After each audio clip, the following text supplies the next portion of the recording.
firefighters, and 50% to individual veterans and firefighters in need nationwide. Check out neverforgottenapparel.com, use promo code DOC, and get 15% off your purchase. That's neverforgottenapparel.com. Hey, it's Doc Thompson. Got the new show on MoJo 50 coming up. Hopefully you'll join us for that. And as a regular feature, my good friend, my life partner, Chef Patrick Mosier. I mean that in a food sort of way. I would hope so. Yeah. You'll be joining us on the broadcast as well? Absolutely. Every day that you ask me to. Talking food and business and prostitutes, right? Because you're the food biz pro, and that's what the pro's for. It's all about cocaine and hookers. It's all about cocaine and hookers until somebody gets arrested. And then it's about the legal system. And, well, you get the point. We'll be talking food and food trends and business. And, of course, we'll be spotlighting business, as I always have on my broadcast. But Chef Patrick Mosier will join us, and he has his own platform starting soon on Spoonie Radio. Spoonie Radio, 24-hour food talk radio. Can you really talk about food for 24 hours a day? I could, but even I don't want to listen to myself talk about food for 24 hours. So we will have... Somebody will. Someone will be on the air 24 hours a day talking food, fun, travel, culture, and more than anything, food. Dating today with all the crazies out there has to be nuts. Yes, it really would. Wouldn't it be nice if there was a place you could go to find people who think like you do? Like me, like libertarians and conservatives? Right? There is. We the people.dating. Amazing. What a genius idea. This is a site that you can go to if you're single and you are looking for somebody who you know you're going to think the same way, as for from a political freedom standpoint. If you want to date the right person for you, you'll find them in one place. WeThePeople.dating. Adjust your mojo now. Thank you.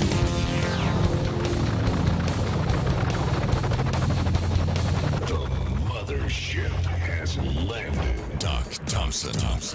Brad Staggs. The mighty MoJo 50.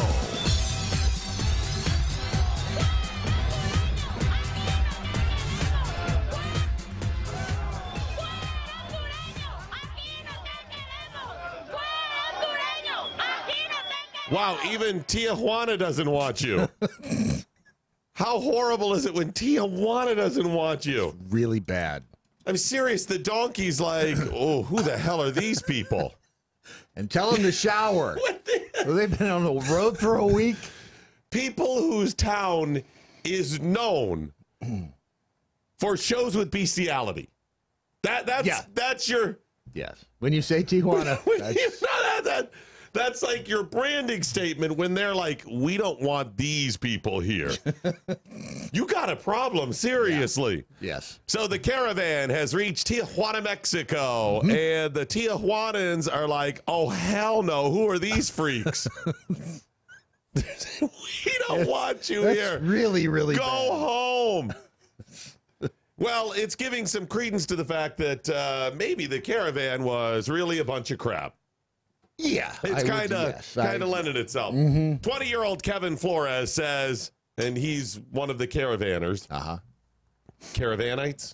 Caravanians. Caravanians. Yes, Thank you, Brad Staggs.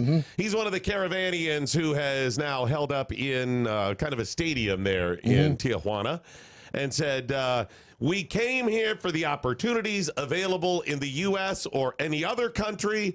The protesters, because protesters have turned out in Tijuana to protest against the caravan. He said those protesters are racists.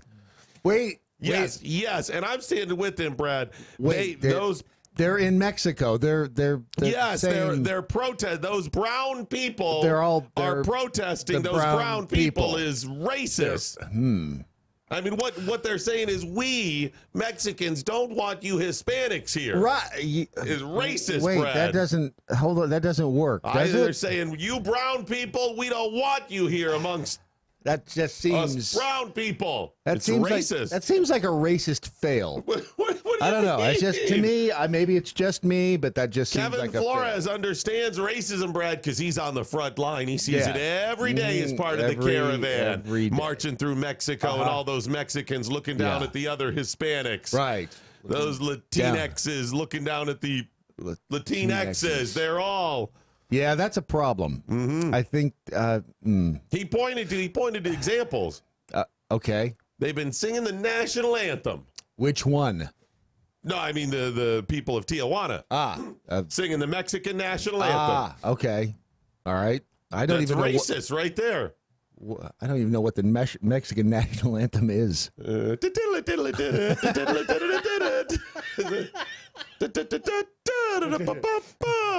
of them. Those are the two. I think Or that's it. tequila.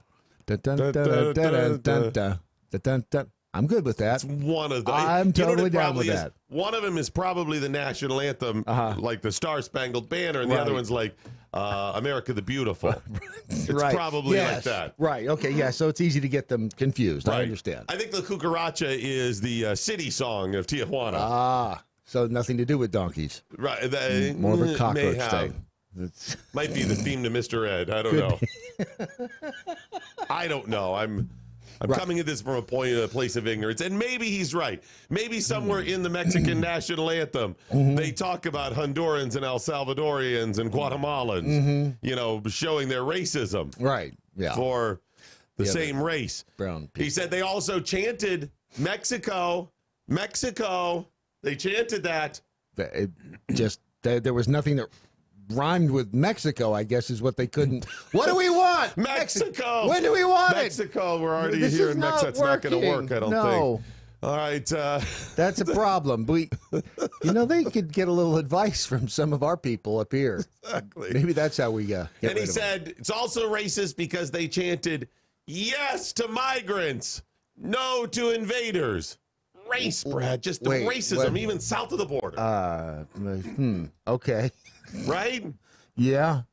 Except it doesn't seem to get the same attention down there for some reason. It seems a little wordy, like you're trying to get too much of a political point. It's like this.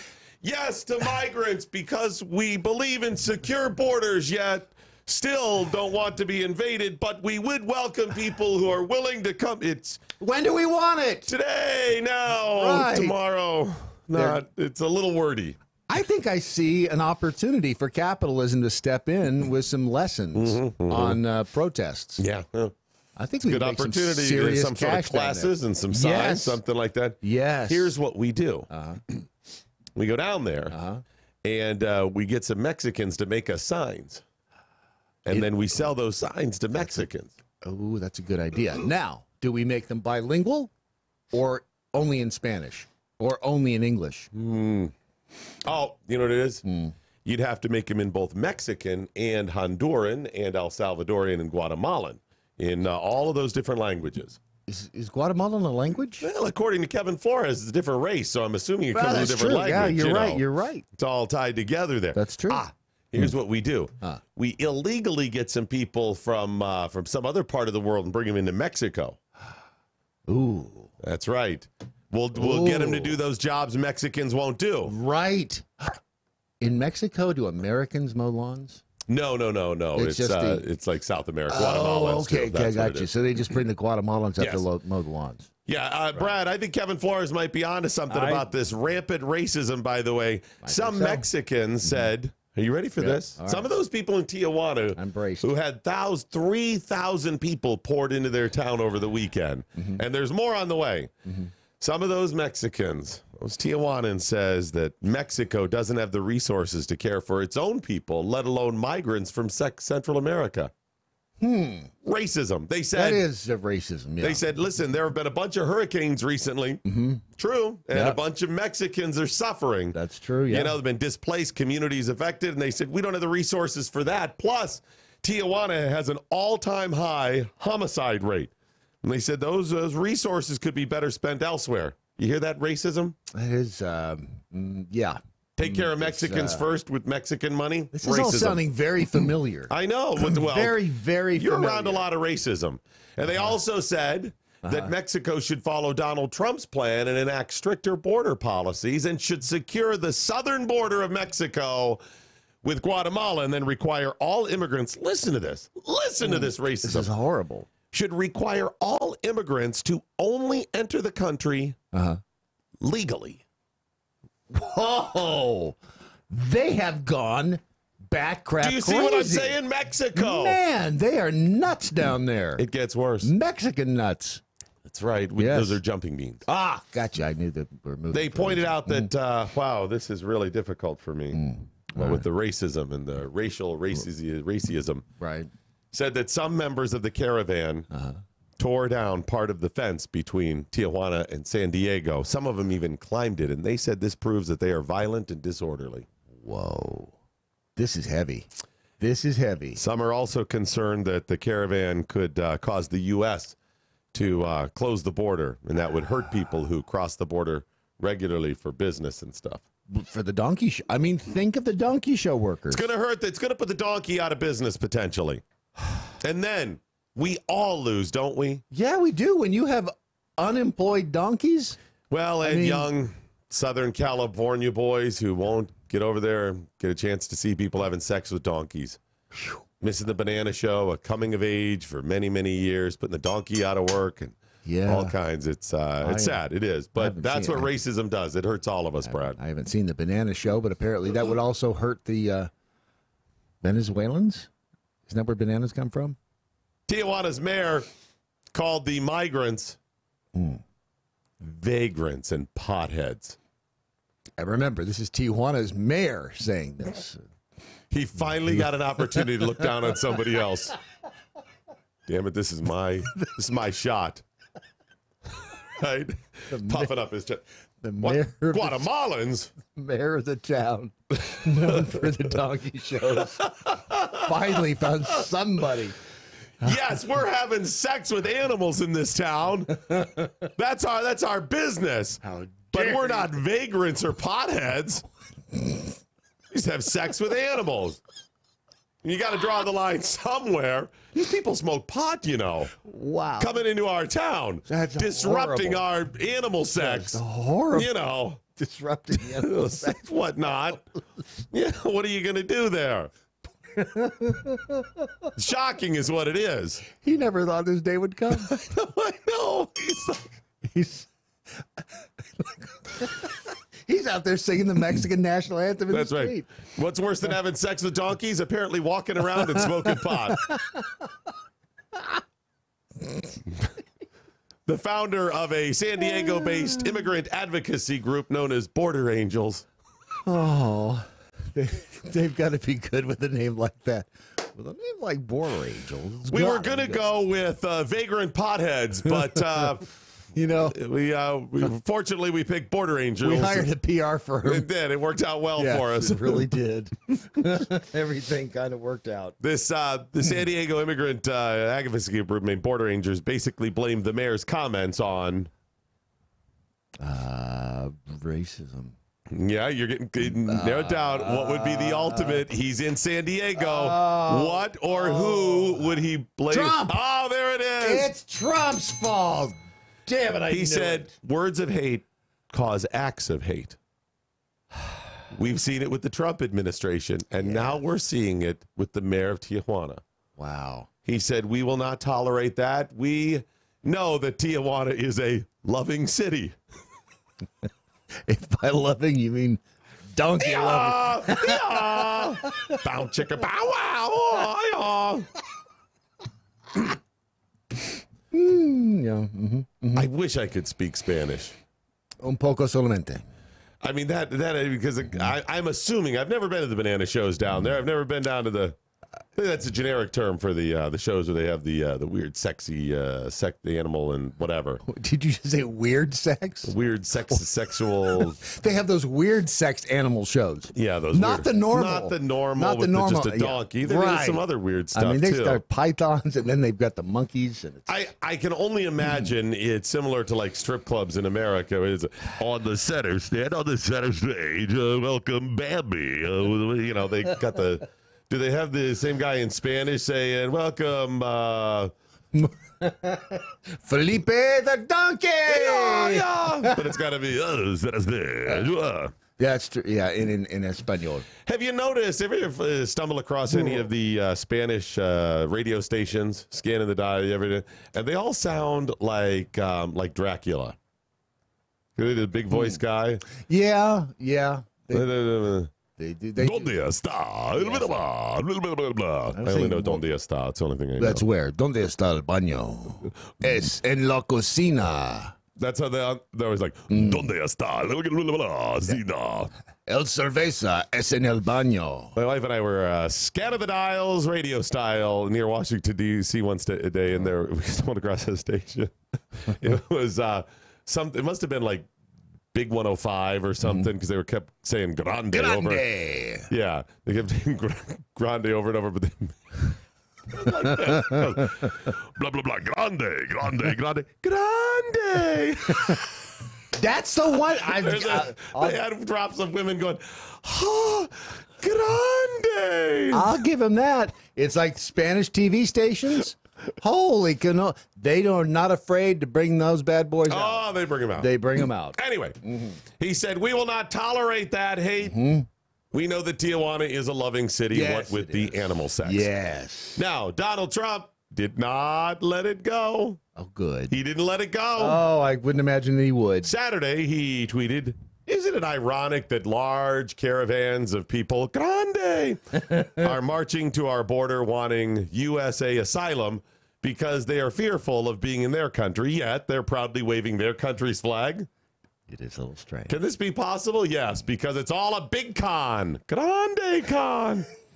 And the American taxpayer is paying for it. Then he gave a little shout out to the mayor of Tijuana. Did he? Yep, he said the mayor of Tijuana just stated that the city is ill prepared to handle this many migrants. The backlog could last 6 months. Likewise, in the U.S. is ill prepared for this invasion and will not stand for it.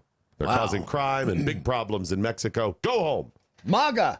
MAGA, MAGA. That's right. There you go. So, by the way, free-range prisoner, I think got it right. The Spanish word for Democrat roughly translates to vagrant pothead. roughly, it's loose. Right, Because it's a lot of very times there's loose. not an exact Very, very translation loose. or whatever. So Very loose. Well, that's what's going on with the caravan. That's pretty much your caravan update. Wow. So they're all in Tijuana enjoying the No, love there's shows. many splinters of the caravan and many caravans. So those are the first to arrive at the U.S. border. All right. They decided to go to Tijuana. I imagine some are heading over to Brownsville and other places. Well, they as well, brought their pesos with them down to Tijuana. They wanted to, they got to they're stimulating the local economy. Yes, they are. That's what they're doing. I hope that, Good for them. Good for the donkeys. That's the update, the grande update. So big. We need to find somebody to record. Grande. It's so grande. Muy grande. Even in Spanish, I knew what she was getting at. Oh, yeah. That's a universal language. It is. Well, that's pretty upsetting to a lot of people, I'm sure. That frustrating that obviously over the last how many weeks and months now that we've heard that this is simply racist if you don't support the caravan coming here. And then as it turns out, Mexicans get it as well. The whole point of this is many of those Mexicans and Tijuanans would likely open up their doors. They're still helping lots of people as well, as Americans would and have as well. It simply must be done in an orderly fashion. The best example I can give you is if you're saving somebody or attempting to save somebody who is drowning. If you don't do it properly, they are going to drown you and they will die themselves. Yes, they'll take you down. What you have to do is turn around and get them from the behind. Which is also the theme in Tijuana, ironically. Yes, it is. You've got to make sure we're secure. If America goes away, then we're not going to be around to help anybody anyway. You start using logic on this and it really starts sounding silly. Right, exactly. Because it's not really about the migrants. It's not really about helping those people. It's actually about politics, power, and money. That's actually what it's about. If this is stressful to you, if it's frustrating, probably a little heart palpitations type of thing. It may not be just this that's causing the heart palpitations or difficulty with your heart, pain, other issues associated. It could be your heart. It could be your heart. It could be heart disease. Heart disease is a leading killer in the U.S. And you know why? Because nobody thinks about it when they're in their 20s and 30s and sometimes even 40s. You just don't think about it. Yeah, it's funny as you get older, you're like, wow, I wish I had taken care of this more. If I'd known I was going to live this long. I heard people say that, and I never got it. Why is it we don't understand that? Because youth is wasted on the young. That's why. And if you are smart, see, the problem is you have to educate the young in a roundabout way that doesn't allow them to know that you're educating them. So if you tell them something different. So let's say if you want to save your heart, let's see, by taking this, you'll become rich and famous. If you tell them that, then they'll take the pill. If you tell them that's good for your heart, nah, they won't do it. Yeah, just go to... So we need to lie to them. That's essentially what it is. Go to SaveYourHeart.com. It's SaveYourHeart.com. You can also dial 800-77-HEART, 800-77-HEART. And what they'll tell you about, if you give them a call or you go to the website there, they'll tell you all about heart disease, how to prevent it, how to cure it or help deal with it if you currently have heart disease. You're talking arterial plaque and hardening of the arteries and all the things associated with heart disease. They have something called now it's appalling. It's not appalling. It's the Pauling Therapy Essentials Formula. And this is named after Dr. Linus Pauling, the way I understand this. He helped develop the nutrients, the proper nutrients. See, that make you rich and famous for those of you under 30. Yes, exactly. A lot of us don't understand the way nutrients. I mean, what do most of us know about? Okay, first of all, nutrients? It's boring. It's boring. It's boring, and who really wants to learn about it? If I feel good, that's what I want to. That's what I really want. That's the goal. What do most of us know about eating healthy in that? Something we've learned from a commercial. Yes. Seriously, that's really what we know. Yeah. Or something our grandmother said or something that may not be true. Right. It may be true, maybe not. Now, we generally understand that eating things like fruits and vegetables is going to be good for us. The problem is we're like, hey, I'm going to eat that because it has this nutrients and that nutrients. It's also the proper combination. Well, vitamins and minerals work together or against each other, or to get the proper nutrients, you need to combine them with other ones. If you ate the right way, if you ate the right foods all the time, you wouldn't need this stuff. You wouldn't need anything. Save your heart by going to SaveYourHeart.com. Save your heart by going to SaveYourHeart.com or call 800-77-HEART and try that Pauling formula, that Pauling therapy formula to help save your heart or help prevent bad things from coming in the future. SaveYourHeart.com. Allow in the caravan, but require a 2-donkey show minimum. That is, that's just El Coqui said that. They should allow the caravan on in, but... is our buddy on the line? Or you don't know? Or you're prepared? Yeah, it just doesn't say his name. It says something else. So. Well, let's bring him up there, Ron, and see what's going on. Hello? Are you there? Más éxitos nuevos, stereo láser, a cuca. Bradley J. Staggs, name that voice. Dad? Is that my father? It's not your father calling from the great beyond. He's dead. Any stab at that?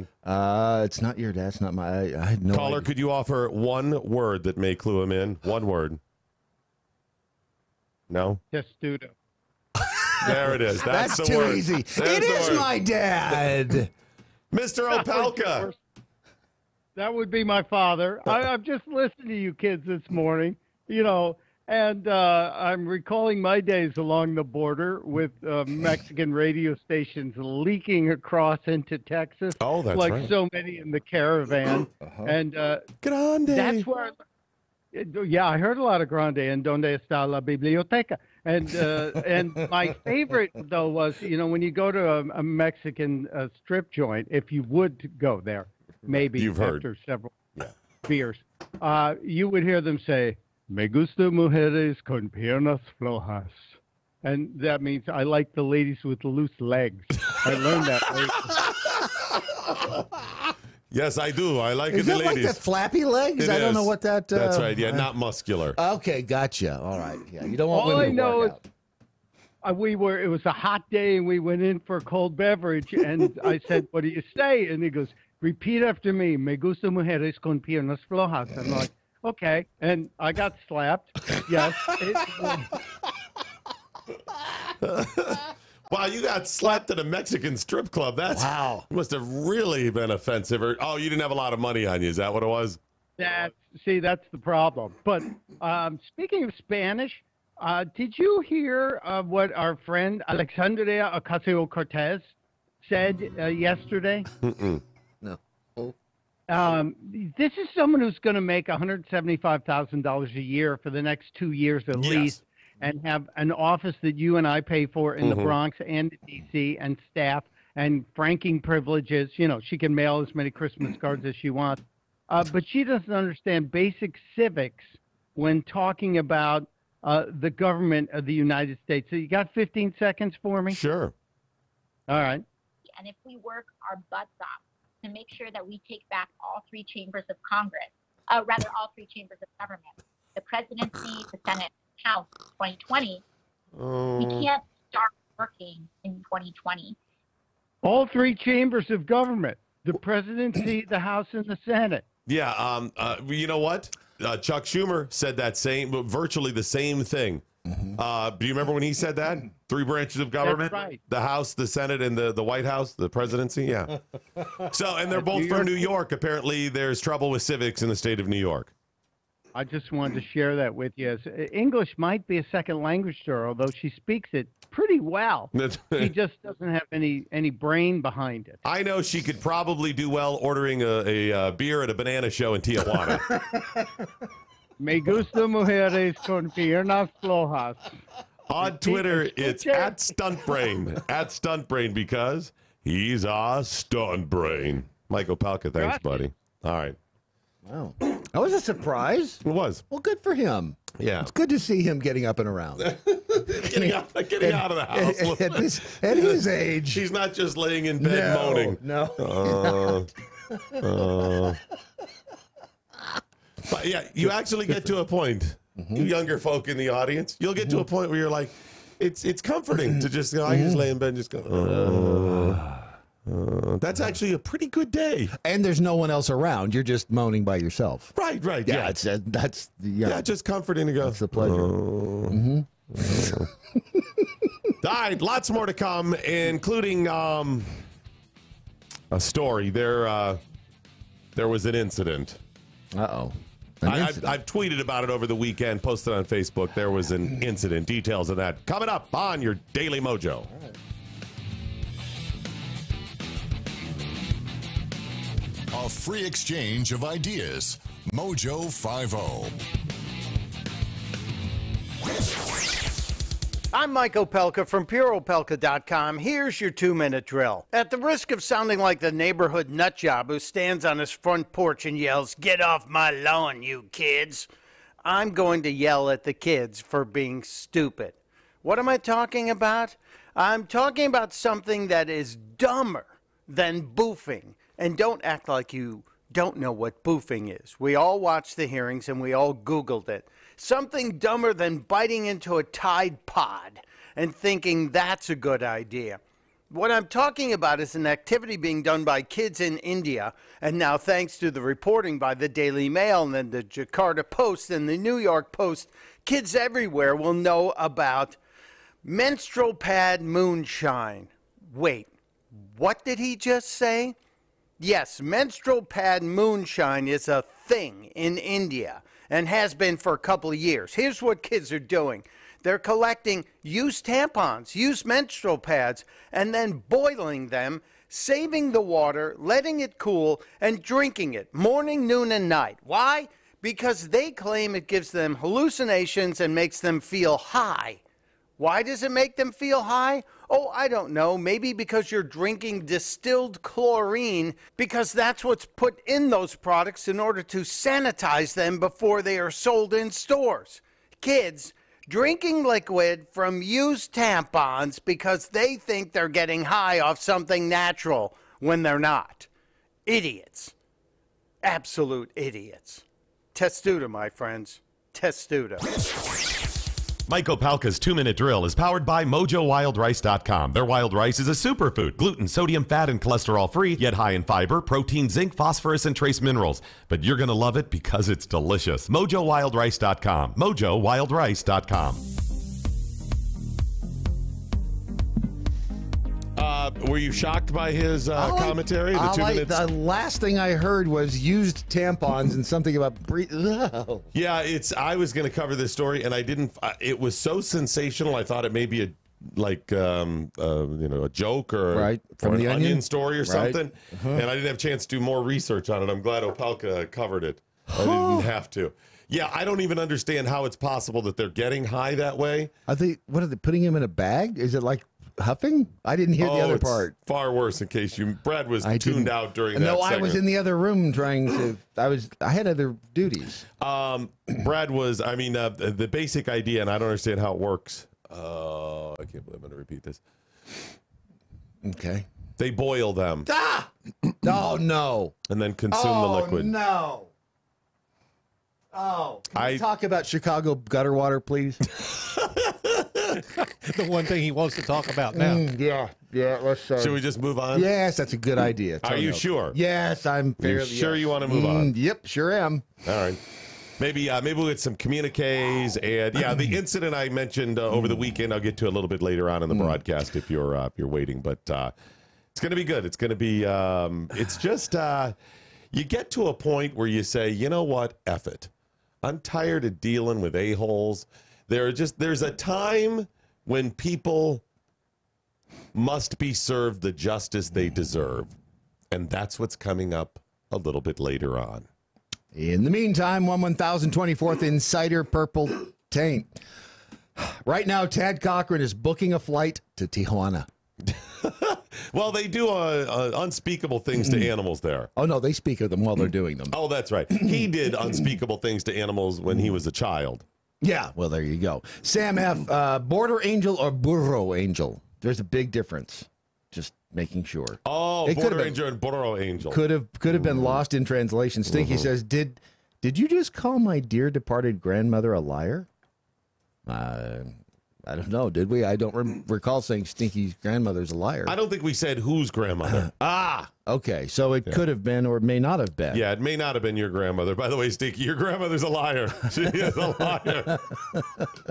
Got slapped at a Mexican strip club. That's why he's our stunt brain. He's willing to get slapped so you don't have to. That's what it's all about. I got slapped at a strip club once. At a Mexican strip club? No. See, I mean, you got to really go above and beyond. Yeah, that's true. It was Atlanta, second best thing. There was a time, though, I was in a little cafe just south of the border.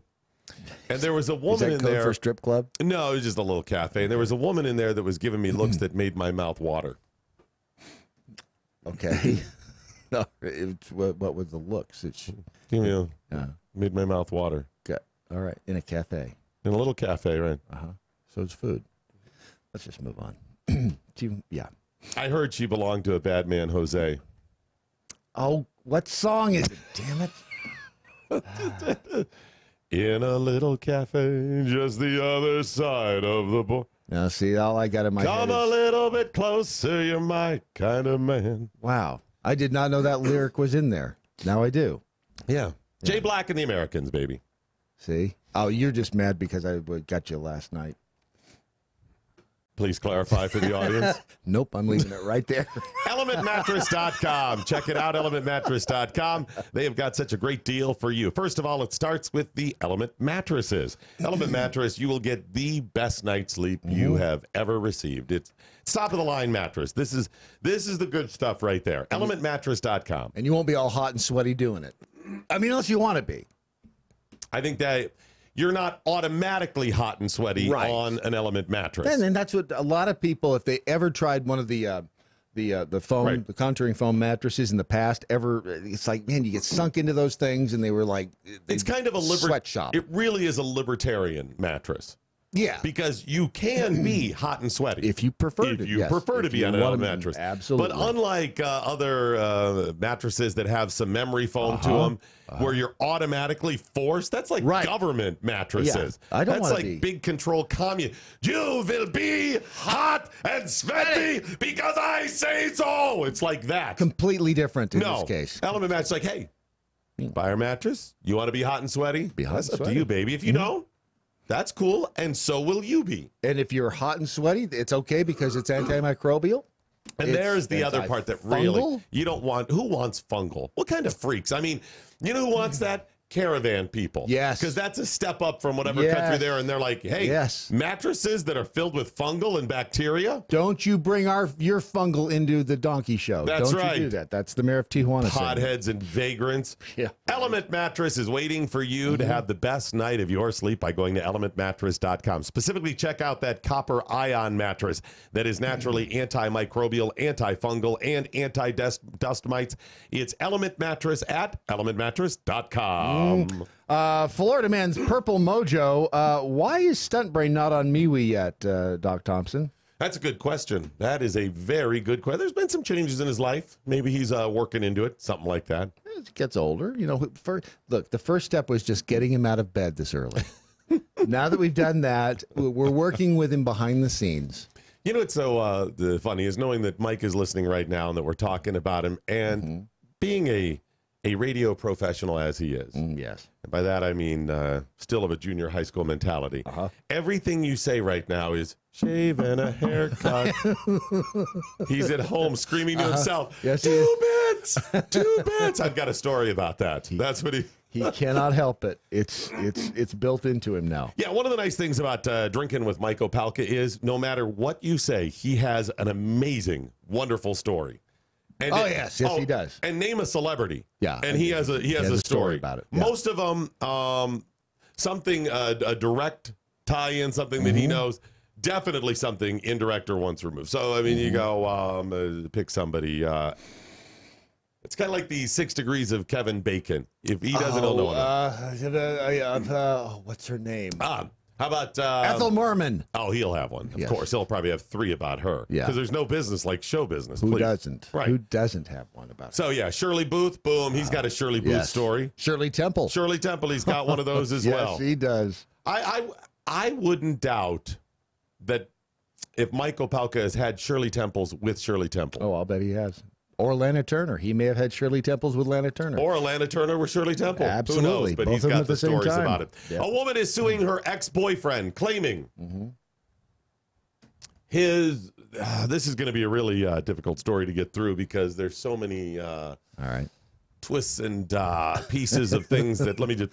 A woman is suing her ex-boyfriend, claiming that she has been damaged, claiming his stature left her misshapen. Misshapen? Okay. I don't want to get ahead of myself. Let's start at the beginning. 39-year-old Salinha of Zimbabwe says she met 37-year-old Mugo Karima. He was married at the time. Of the Zimbabwe Karimas? Yes, exactly. Okay.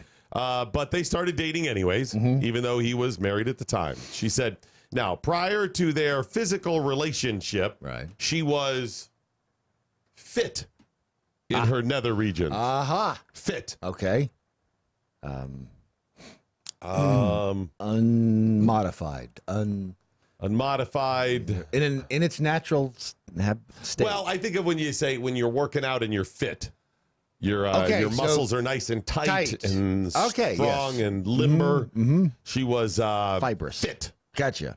All right. And after their physical relationship, she was no longer the same physically. She used the phrase in the lawsuit, stretched out.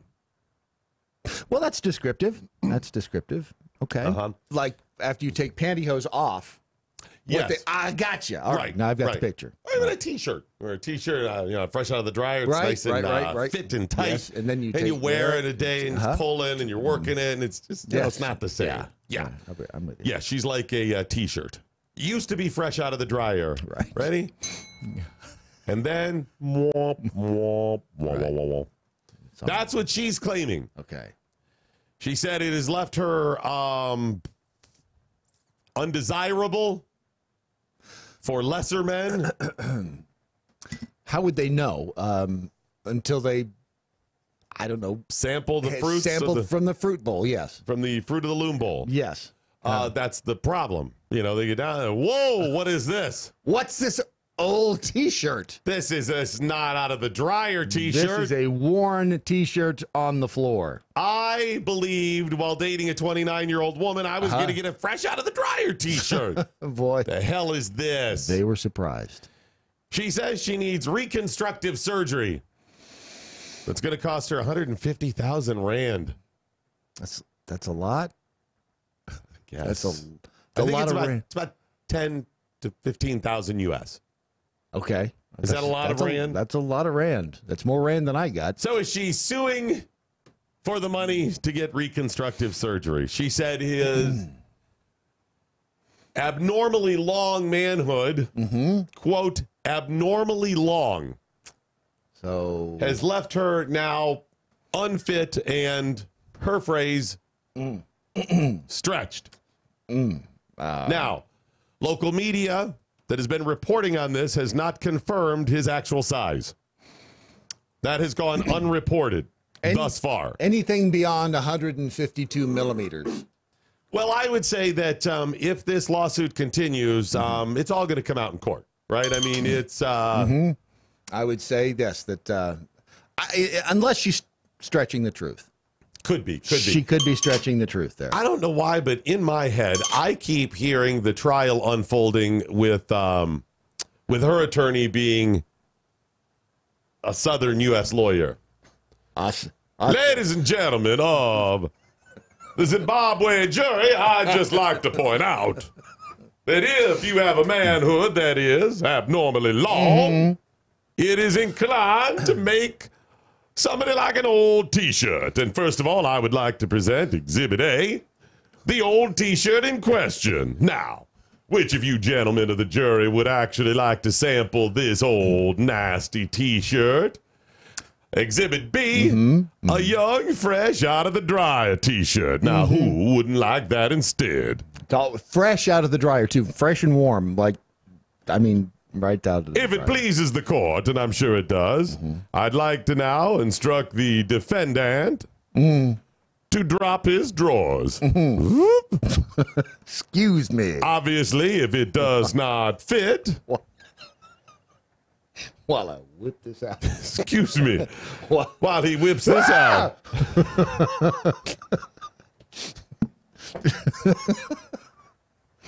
I would like to point out maybe a slight flaw in her story. What's that? It would be girth.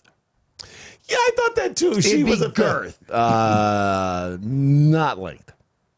Just saying. I mean, yeah. I think I think I've said enough. I mean, if his nickname, let's say, was Beer Can. Okay. That would would be be worse. Yes. If possible at all. Right. Is what you're Yes, saying. exactly. I mean, if you could get the T-shirt on it at all, I'd say there's an issue. You got to throw this out pretty early in dating, though, right? If you're her.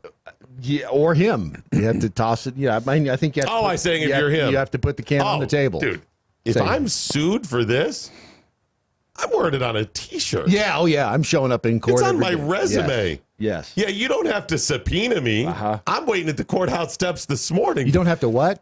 You don't have to subpoena me. Just checking. That's right. I mean, I'm at the courthouse. This is not something you want to keep a secret. No. And if they called you coffee can, even Right. better. You're like MoJo, you're mofo. like yeah, I'm the one that's being sued because of my normally long size. I'm well, you know. It's a curse, really. It really is. Yes. I been sued for such a thing. It's the curse that keeps on giving. I mean, imagine this. You're being interviewed. Let's say you own a business and you want to interview me to run the fryolator at your. You call me in and you start asking about my resume. You know, there's probably some. Yeah, I mean, let me just ask you a couple of questions here. It says here that you were. I was sued because I have a big penis. That's right. It's not on the resume there, but I just want to get that out there. Do you see this interfering with your duties here, running the fryolator? No. In fact, I have a large penis.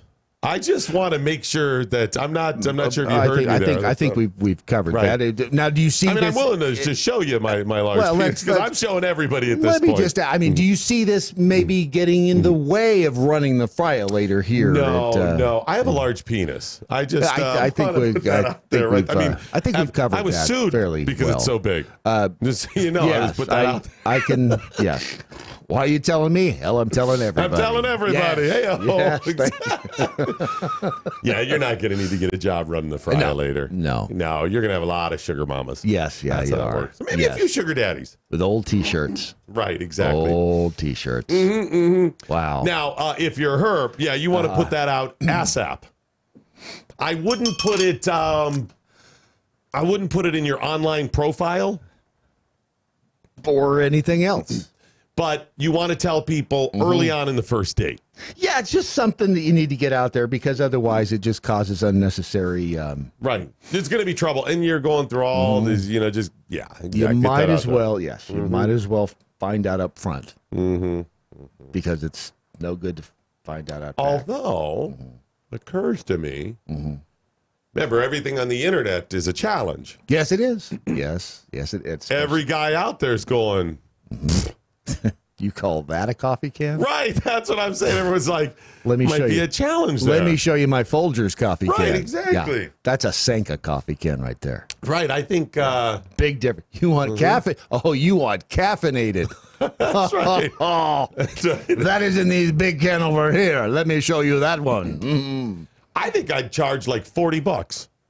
Maybe $20, same as downtown. Yeah. Charge that and just the guys all line up. It's kind of the equivalent of going to one of those old school arcades or going to the county fair where you got that ring the bell, prove your manhood, swing that hammer or the little punch machine. Right?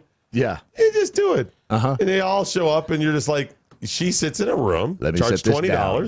Whoa. Right. And you walk in and there's and she's like, next. Wait a minute, baby. Next. That's all that's to be. And every guy leaving. Men are so sensitive. They are. They are. So, how do you work that into a conversation when you're ordering dinner?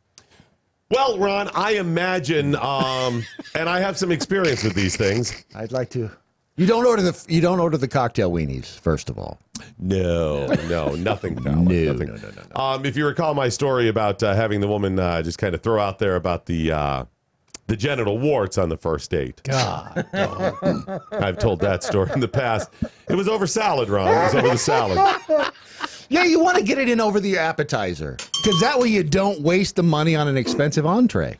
Well, we had already ordered, though. That's what I'm saying. Then you just dine and dash. I mean, you don't pay for. Why are you going to pay for the dinner at that point? I had a mouthful of salad. Ruby? Rental award? Oh. Award. Okay. I said, did you say genital warts? Okay. Stranger things a little bit. Excuse me. It would have been nice to know before we walked into the restaurant. Right, that's what I'm saying before. I'll be right back. It was a very, very odd situation. It was very odd. It was like, did you ever see the Borat movie? Oh, yeah. Okay, when Bob Barr, the former Libertarian congressman, ran on the Libertarian ticket for president, Borat has some cheese, like that he opens up from wax paper in his pocket, which, this says gross, right? And he's like, nothing says gross like cheese from your pocket. And wax paper. Something about wax paper just seems unsanitary. Anyways, he goes, opens it up and he goes, in my country, we eat cheese together as kind of a cousin. Bob Barr's like, okay. And Bob Barr takes a bite of this cheese, and as he's swallowing it, he says, it's cheese my sister made from her breast milk. And you can see the lump in his neck as he tries to keep it down like this. That was me with the salad.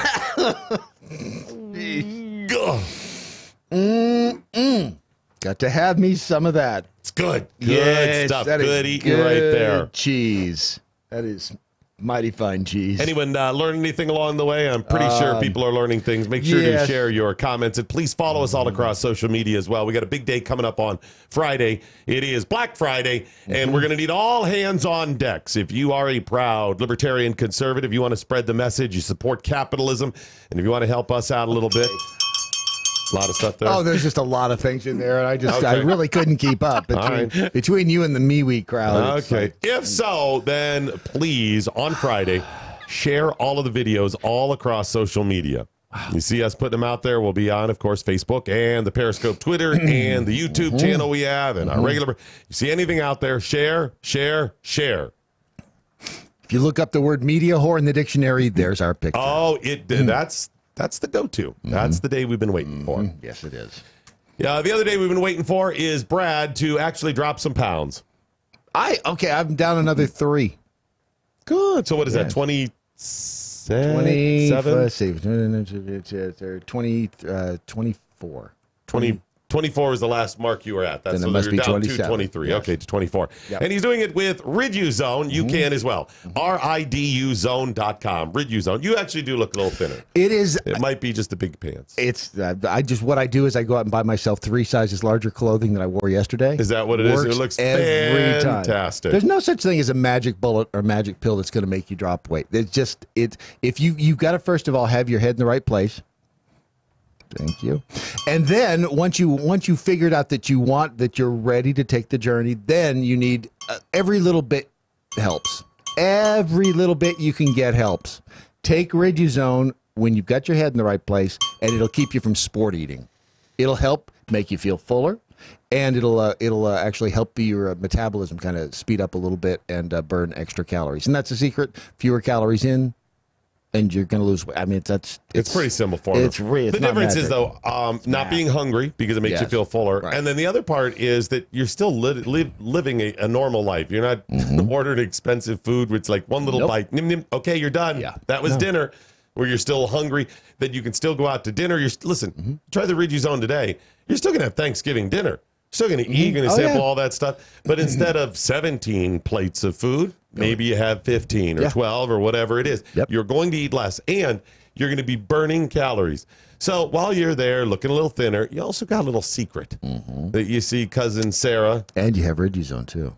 Yes, exactly. You see cousin Sarah packing on the pounds. You're like, all right, see this? I'm burning more just sitting here eating that same piece of pie. And I'm going to eat a little piece of pie less than you, too, because I got the RidUZone. Losing weight right here. It's your fault. Bottom line, try RidUZone today. It's going to help you lose weight, and it's very simple. RidUZone.com. RIDUZone.com. Donna says maybe she's blowing it all out of proportion. She might be. She absolutely might be. She might be a nut. I mean, let's be honest. That's true, too. South AR. Why do I always forget? AR is Arkansas. Yes. Yes, thank you. So now when he and she drop their pants, both of their genitalia hit the floor. And again, no, I don't think that's the case. Edgy. It's, I'll tell you about 32-year-old Stephanie Norman. Oh, good. 32-year-old Stephanie Norman. Do you know her? Those records are sealed. You may know her by her stage name, Raina, R-A-I-N-A, Raina. Yeah, not Raina. Raina. Rain on down in here. No, She's a professional mermaid. You know, I was going to be, and then I flunked out of those college courses. So well, I mean, for her. Listen, that is a high bar to get over. It's tough. I mean, not anybody can be a professional mermaid. That's a slippery profession. Listen, there's a lot of amateur mermaids. Oh, yeah. Wannabe, poser mermaids. Yes. People just dressing up. Yeah. And cultural appropriation. She's a professional mermaid. She's made it. She's hard Let's work. give her the respect that she deserves. Absolutely. Well, she's now speaking out against online bullying because of her profession. She experiences it every day, Brad. There's nothing worse than mermaid bullying. It's Hashtag hard. mermaid too. Hashtag half fish too. Right. Right? I mean, just finding the right spot is tough. She's been telling her tale. See what I did there with I the tail? do. See, it's with a the tail. Yeah, she's a mermaid. She's been telling her tale about how cyber creeps keep making unwanted and inappropriate comments. Some of the comments. I can only imagine. And I bet I'm right. One guy said he wanted to hump her belly. It's you got a 50-50 shot. Another said, "You're delicious, even without any tartar sauce."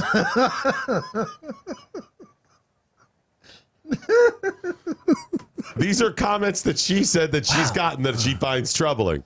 Another said, "Hello, I would like to date you. I would like to date a mermaid, but I'm married." That doesn't seem. I mean, that's another tweeted, fine and upstanding. "I love to watch you swim." She feels bullied by these, huh? Yes, I mean it's troubling. Wow. She's just trying to do her job as a mermaid, Brad. She doesn't need tartar sauce comments. Well, but if you just want to watch her swim, they're merverts. That's what they are. She's calling them merverts. Okay. She said, "We get unwanted attention, often sexual in nature, and we call those people merverts." She said, "Unfortunately, women in general on social media tend to get sexually harassed, and mermaids are no different. Half women are no different than full women." Brad. Wait a minute. Oh, yeah, she's half fish. Sorry. Is that still, there's female fish. She's not half woman, so she might be all female. Yeah, she's all female. Well, we don't know. I mean, we haven't done the research. Yeah, you're right. But she's half woman. Right. Well, and she's okay. Even here's the thing, and I think most men understand this. One of the first things that goes through your head when you see a woman, I wonder what that's like. Doesn't matter. So you think that about mermaids as well? And of course, if you see a female have you ever seen a male mermaid? No. They're mermen. Is that what? Or mermales. Is that what's his name is? Aquaman? Is he a merman? No, he's got legs. Okay, so I've never seen a merman. Maybe I've just never looked. Have you, Ariel's father? Wait a minute, I guess he was, wasn't he? I thought he was just like a fish. Never really thought about it. Her mom was a woman, and her dad was a fish. Hence the half man, half fish. Well, he was the king of the mer people. Okay, all right. Jeez, you know so little about mermaids. Apparently so, but I'm just saying, as you see a female mermaid, that's one of the first things. Hey, I wonder. You know, people believe that sailors back in the day, hundreds of years ago, were out at sea and they think they saw a mermaid, and it was really just have you ever heard what they think it was? No. What are the sirens? No, the manatees. Manatees, yeah. Oh, wow! Some like fat. Boy, some fat, ugly mermaid. We finally see a mermaid, and she looks like that. You were at sea a long time. Nice whiskers. Wow. Did you see that hot half woman? She needs to shave, is what she needs to do. That mermaid would be hot if she lost 4,500 pounds and shaved. Her skin's all like blue. This is slippery. Yeah, that's what I'm saying. You've been at sea a long time. Yes, you have. Yeah. Anyways. Yeah. Back to Raina. She says it happens in person sometimes as well. She said, I had to learn a lot of lessons the hard way about dealing with She said, I've been swimming with sharks, and that to me is not as scary as dealing with some of these aggressive men. Some people just imagine relationships that aren't there. Between the man and the mermaid? Yeah, she said, just because people see her, as a mermaid, and they have some sort of fish fantasy. Or fish fetish or half fish fetish. I don't think it has anything to do with the half fish part. It's the fact that you're a female. Could be. You think it's the female half that's the woman half? As a straight man, you're going to get male attention. That's just the way it is. Yeah, she said she's been mermaiding since 2008. And she said it's not gotten easier. She said she's in a relationship, but she had a local stalker. She had to get the police involved. So you're saying it's gotten harder? It really has, yeah. She said he showed up at work and started trying to Facebook friend her. He chased her at one point. She said it was very scary. Must be hard for her to run on those little flippers, too. I think you just swim away. Swim away with that, yeah.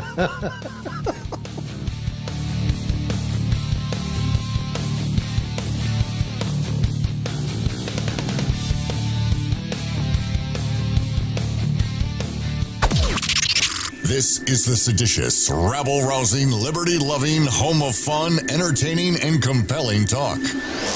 MoJo 5-0. News this hour from townhall.com. I'm Rich Thompson. The search for remains of victims of the devastating Northern California wildfire is taking on a new sense of urgency. There's rain in the forecast, and that could complicate those efforts, but it could also provide some relief for firefighters on the front lines. The blaze, which has devastated the Sierra foothills town of Paradise and surrounding communities, killed at least 77 people, making it the deadliest U.S. wildfire in a century.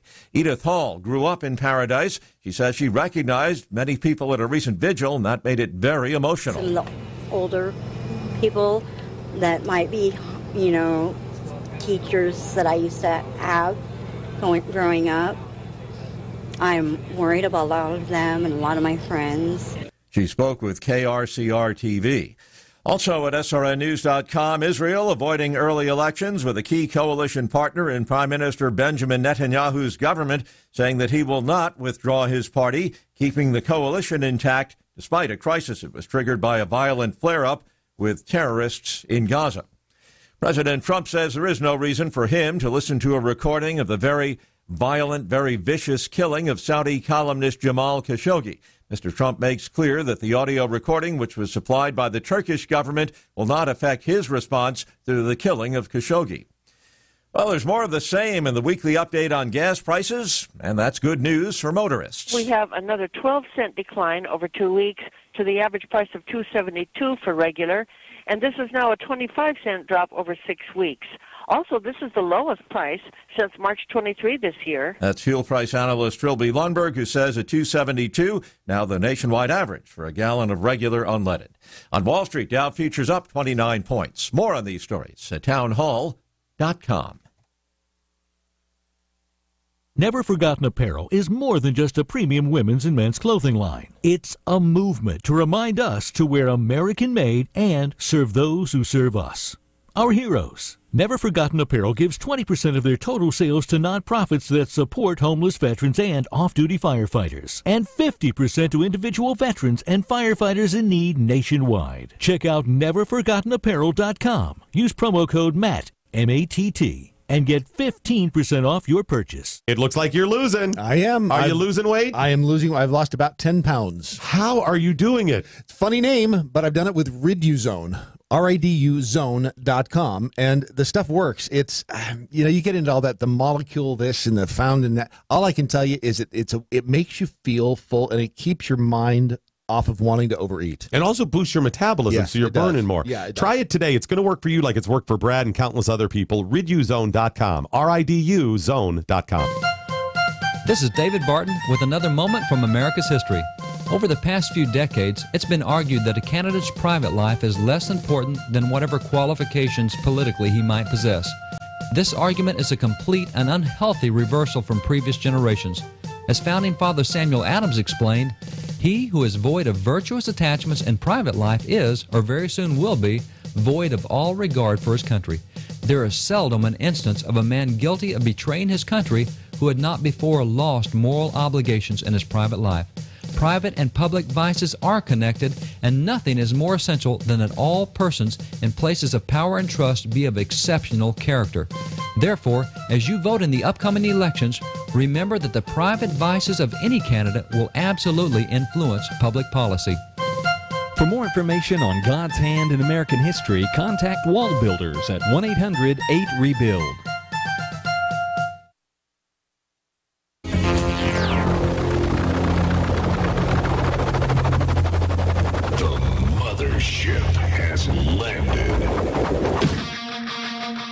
Amazingly, I'm not the first person to use the hashtag mermaid pickup lines. Nobody else has used it on Twitter prior to, or one person did in 2016, a handful in 2015. This goes back much farther to 2012, 2011. Those are the early days of Twitter for somebody to use the hashtag mermaid pickup lines. You're bearing the lead. What's that? Was there a good mermaid pickup line in there? We haven't. I haven't gone through them all yet. Oh. But if somebody has them, let's see. You were just looking at the dates. None of the lines jumped out at you. Well, I just thought it was shocking that. Are you a mermaid too? Because I think we were mermaid to be with each other. Wow, that's a dad joke right there. That's a 2015. That's a dad joke. We were mermaid for each other. That's pretty. There's like 6 people have used that. It's the only one you got me? Oh, here you go. Call me Ariel because I want to be a part of your world. Yeah.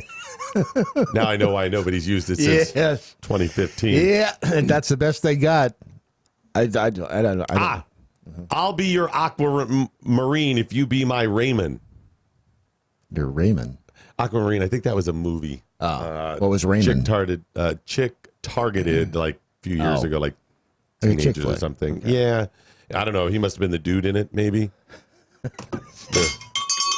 In the movie. In the movie, not in the mermaid. Well, maybe he was in the mermaid. I don't know. I don't think they went that deep. Line worked. If the line worked. Well, a lot of people have used that as well. Why did they? I think just a bunch of people retweeted that too. That's really weird. That's all they got. Okay, you're talking about mermaids. What do you think they're going to make sense? Oh, so are you planning to surface anytime soon?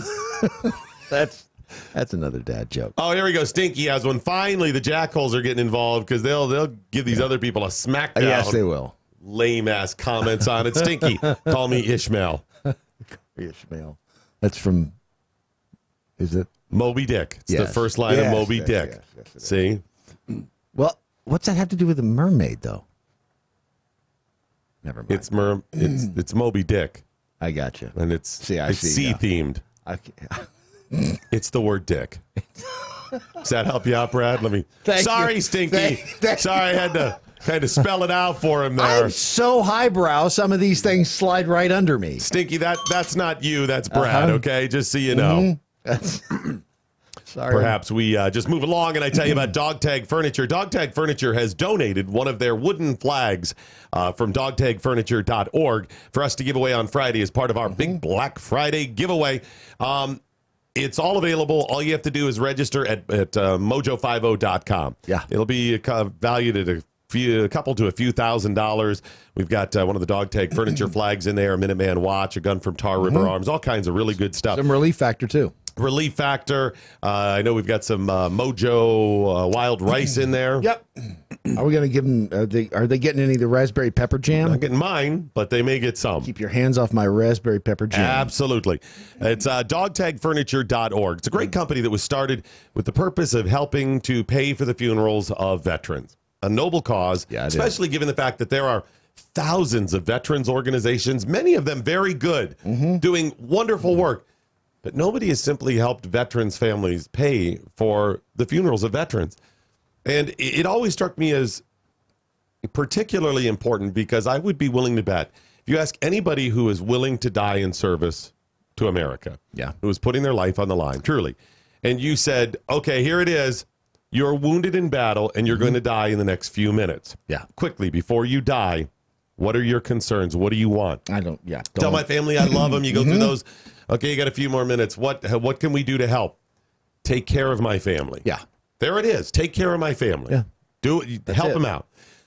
So when you're gone and they get hit with a $10,000 funeral bill, how would that be? Is that good? Yeah. See, that's not good. Can you help out with that? Two places they stick it to you in life, marriages and deaths. That's right.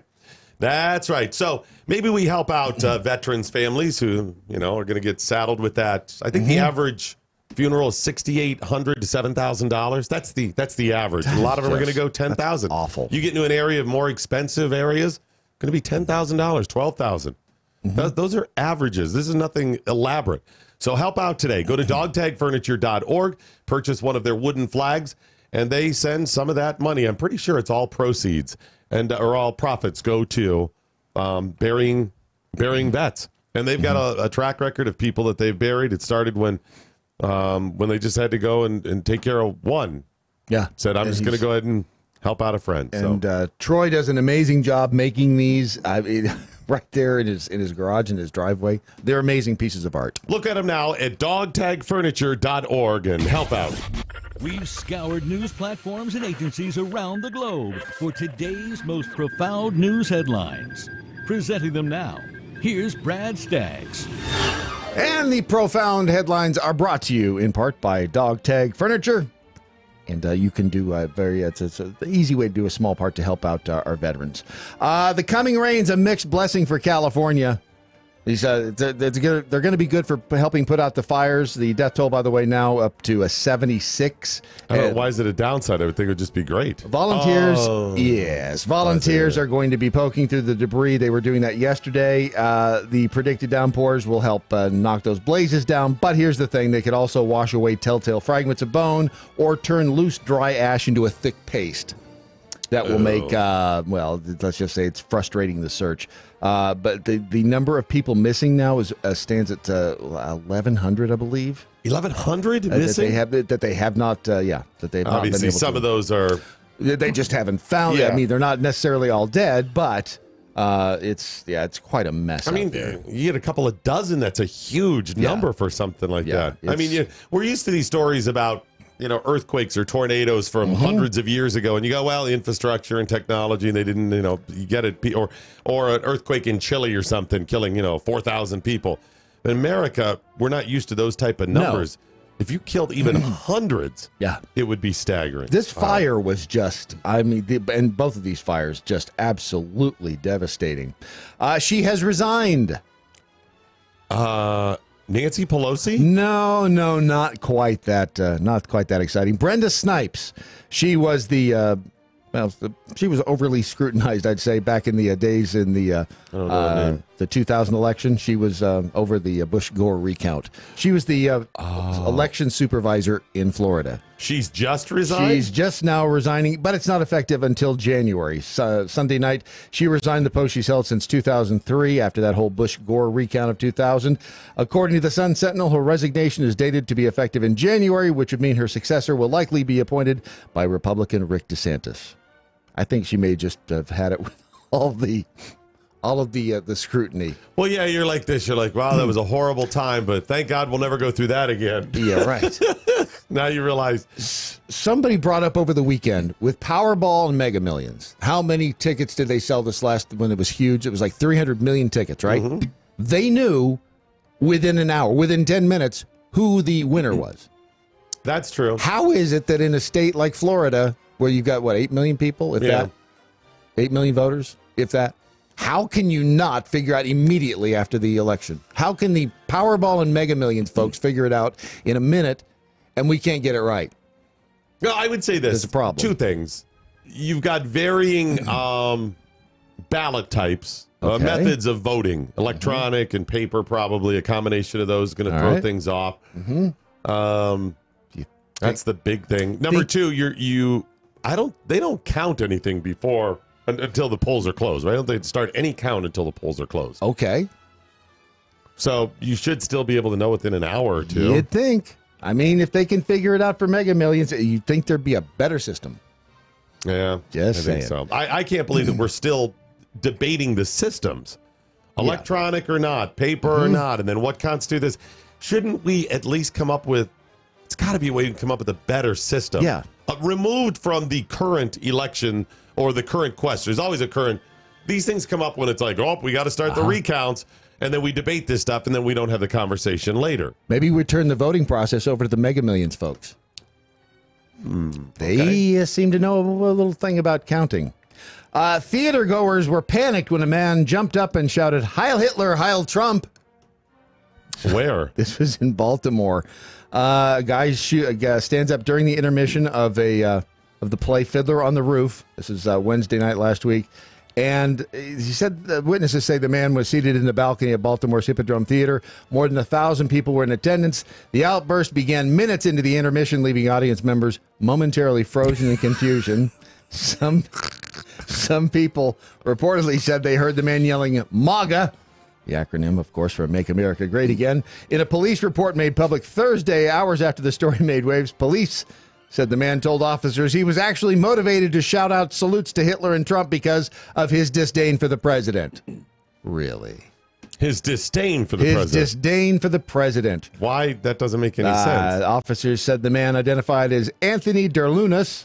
Oh, maybe. Okay, I actually could see this. Maybe he was doing it basically to say Trump is Hitler. Is that it?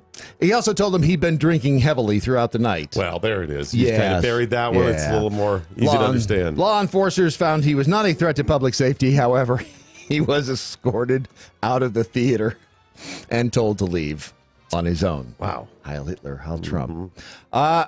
Movie Pass update. They're still around? It keeps getting better. The slow burn of the company that has been slowly burning for some time now. They fired 3 staff members on Friday, including 2 who made up the entirety of its human resources staff.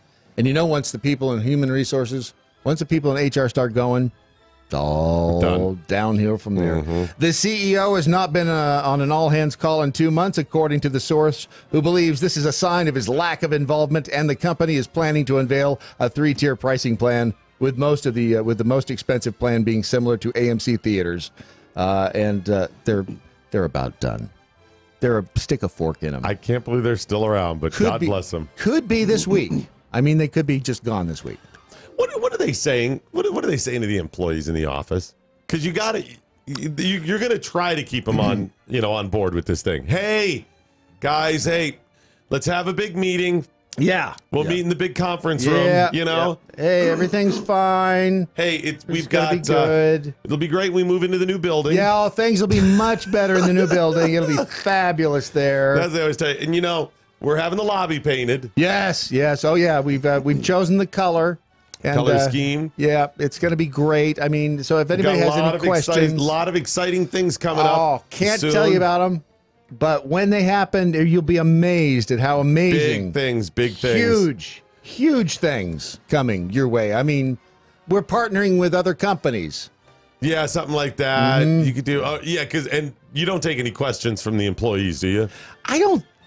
No, I think you have to feign taking questions. So when they ask you, I'd love to answer, but you could do. You could do is this.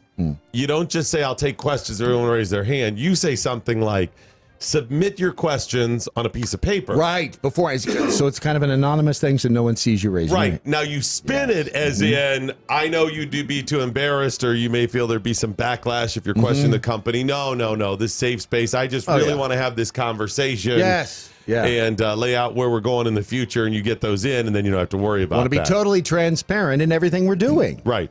I mean, you can see everything we're doing. If you know that, you'll feel much better about the company. You could bring in experts, authors to tell you how to turn the company around. Yep, exactly. But unfortunately, I think MoviePass is just missing it all. Yeah, it's, probably. Really kind of sad. Oh, this just in. This just in from the newsroom, that bustling room of activity over there. Nothing going on it's there. It's huge. I mean, there's a dozen people in there. Nope.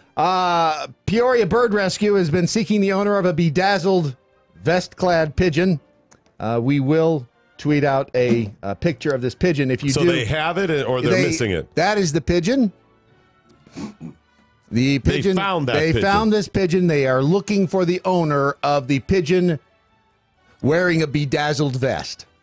The pigeon is actually wearing a bedazzled vest. If you are missing a pigeon last seen wearing a bedazzled vest, please call the authorities in Peoria, Arizona. They have your bird. Your bird is waiting there to be picked up. Again, I just don't know what we lost. We lost Wingnut. Wingnut! Wingnut, I don't know where he is. I saw him. He was putting on the bedazzled vest. Ma'am, does he have anything that would identify him from every other? No, pigeon? I mean he's just wearing the bedazzled vest. I'm sorry. But bedazzled vest. The vest that's bedazzled? Yes, little beads. And put it on. He would strut around in his little cage and flap his little wings. You know why Wingnut is not with his owners right now? Because they're crazy. Because they're crazy. They put him in a bedazzled vest. Get me out of here! Do you realize these people are probably animal lovers? These are probably PETA type people. They put sweaters on dogs. That would go to the ocean and try to free the fish from the little the Coke can holders. Oh yes, the plastic things. Yes, or would free an animal. Oh, his legs caught in the fishing line. Something like this. Yeah. Oh, the moose has a plastic bag from Walmart on his antlers. Let's help him out. But when we have an animal, we're going to go ahead and put a bedazzled vest. We're going to attach that to him. We're going to put dogs in sweaters. The pigeon right now is going, no, don't take me back. No, I just escaped. It was so hard to get out in the first place. Hey, get this damn vest off me. I went over the wall on Tuesday. It was horrible. I got to tell you about the hell. Understand what? Understand it was horrible. They held me down. And they put this stupid. When I fly, it jingles. I can't catch any food. It won't go away. I'm laughed at and mocked by the other pigeons. Please help. You know how difficult it is to avoid hunters when you're wearing something that's shiny and sparkles and make noise. When they pulled the little the note off of his ankle, being a carrier pigeon, it said, "Help me! Help me! Don't send me back." It had the same things that the people in Jonestown slipped to Leo Ryan. Yes. Get me out of here. Get me out. I was going to tell you about the woman suing Samsung for $1.8 million after a cell phone got stuck inside her vagina, but it turned out to be fake news. But it sounds like a good story, doesn't it? Doesn't it? I mean, someone got it. Somewhere got a phone stuck in the hoo-ha. So in the meantime, we'll just get to the rest of your headlines after we have a brief break from our other sponsor, who is Relief Factor. I'm glad you asked about it. Relief Factor at relieffactor.com. Yeah. The beautiful thing about Relief Factor is you will get relief. And that's the factor. As a matter of fact, I'm going to take my dose right now because I did not. And how many you take of those a day? Dose? Yeah, 2 and sometimes 3 if I have a flare-up or something. It's difficult if you're speaking Spanish and they want you to take 2 of them. The dose is 2. The dose is dose. Right. You're like, dose. Yeah, I got it. I swallowed that all in one. All the dose. One swallow. Relief Factor is a kind of a natural product. It's not, by that I mean it's not some sort of pharmaceutical. Right. They didn't put this thing together as a drug, anything like that. Nope. It's really botanicals. It's really just nutrients. Omega-3s. That they put together in a way that will help you get rid of that pain that you have probably suffered with for many, many days. When you get to that point where you have pain that is ongoing, I'm talking pain that is last days or weeks or months or whatever. Sometimes it's little flare-ups. It's worse than others. You're like, today that's whatever.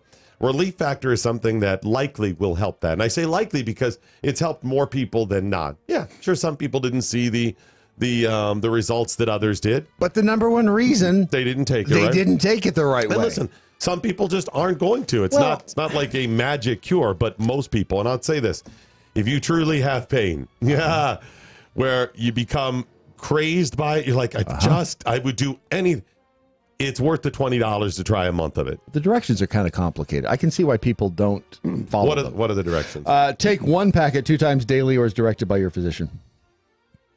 1 packet 2 times daily. Or as directed. So every day take 2 of the packets. Yeah, I mean, that's complicated. The dose is dose. It's complicated, but if you parse the phrase and dissect read it. That again. Read that again. All right. To take 1 packet 2 times daily. I was told there'd be no math. Yeah, see, maybe the people are difficult at math. Maybe that is. The whole 1s and 2s. Yeah, it really is just simple. Well, try it today. ReliefFactor.com. You will likely see results. ReliefFactor.com. It is Monday, November 19th. If you're keeping track, there are 35 days until Christmas. That's 35. Wow. You've got very few days left, and then it'll be 2019. 1 year away from the most important election of our lifetime. It is National Play Monopoly Day.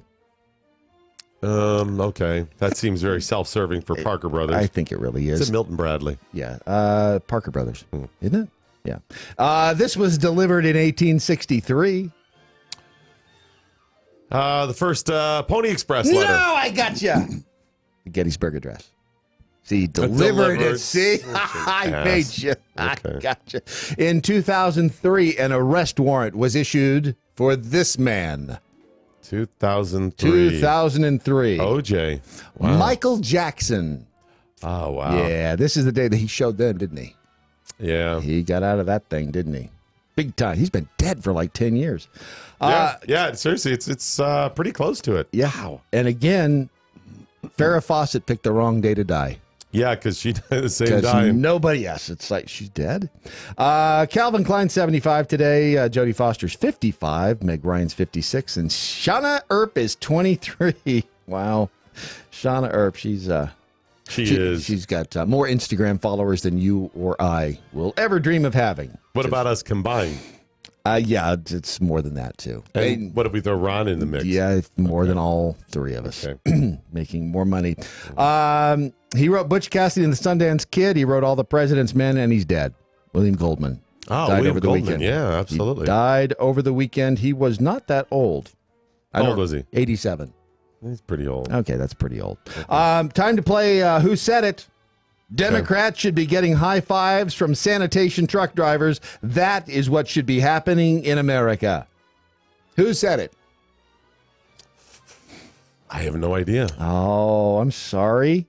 It's Alexandria Ocasio-Cortez. That is one of her. Yeah, that too. And she, again, keeps on giving. She sent out a tweet last night accusing the GOP of drooling in anticipation of the 29-year-old's every misstep, maybe instead of Republicans drooling over every minute of footage of me in slow-mo waiting to chop up word slips that I correct in real Tamba. She actually misspelled a word in the tweet. While accusing people of hanging on her every mistake. She then tweeted... She made a mistake in chastising people for hanging on her. She then tweeted mistakes. A correction on the spelling of real time. It's not spelled real Tamba. No? It's real time. Thank you for the clarification. I told you, folks. I told you this is going to be gold. You are going to love this. And these are not even substantial. These are just a lot of little ones. There is a massive failure or two coming from her. It's coming. She's not even in office yet. No, she has not even been inaugurated yet. No, she has not. Her words, folks. No, she has not been inaugurated, and she's not even really seen any of the three chambers of government. That's right. It's, and here's the thing. When you're only paying $175,000 a year, do you really expect to get good help? You get what you pay for. Come on. Right. Good grief. Bill Clinton should want to apologize. Should want to, okay. Should want to. All right, for? This according to Monica Lewinsky. I was still in love with Bill at the time. I felt really responsible. This is on A&E's new Wait a show. minute. She's a victim. Monica Lewinsky, who was an adult. When she was an adult. She was 22. That's an adult. She was 22. That's an adult, actually, for several years. She's an adult. Yeah, even an adult and able to drink legally. Yes. Yeah, okay. She's an adult, and she had an affair with a married man. Drink alcohol. Also her boss, by the way. Yes. In the White House, a guy who was uber famous. And she's the victim. Yes. Okay. Yeah, okay. She was 22. He was 49 at the time. This was back in 1995. Good grief. Where has the time gone? There was a point for me, she says, where I would be hysterically crying, and then I would just shut down. She says in a clip of A&E's The Clinton Affair, released on Tuesday. In the shutdown period, I remember looking out the window and thinking that the only way to fix this was to kill myself, was to jump out the window. Oh, that's very sad. Yes, it is. Well, and I can understand that feeling in that the entire world learned what you were that doing. You orally serviced the president. They knew of the blue dress. Yes. Yes, they did. Did you? She actually, for the first time, gave details in the blue dress over the last week or so. What were the details? She said that was a separate incident. They went into They went into the bathroom. Oh, so near that the wasn't Oval Office. That was not underneath the desk then. No, that one was in the bathroom, and she didn't even realize that there had been material left behind until later, and she was out, and someone's like, "Oh, you got a little schmaltz there." Is that hair gel? Yeah, that's hair gel. She was like, Thank "Okay, you. All right, those are your headlines." Life, liberty, and the pursuit of MoJo. MoJo 50.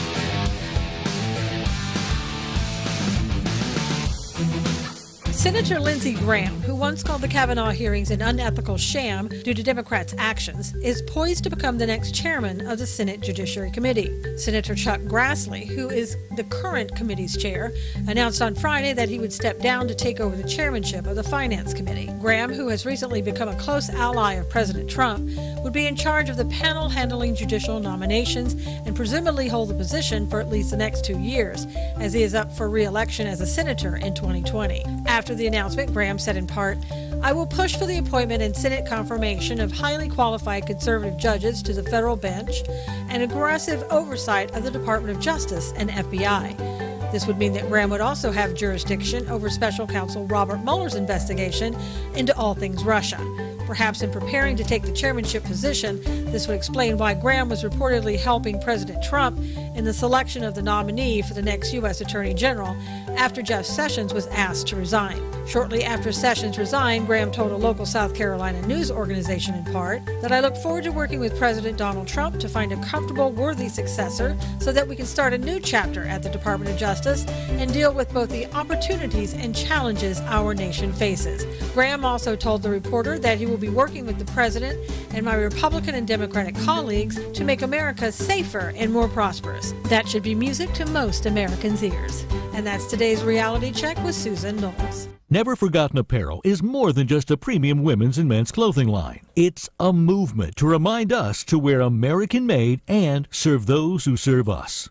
Our heroes. Never Forgotten Apparel gives 20% of their total sales to nonprofits that support homeless veterans and off-duty firefighters, and 50% to individual veterans and firefighters in need nationwide. Check out neverforgottenapparel.com. Use promo code MATT, M-A-T-T, and get 15% off your purchase.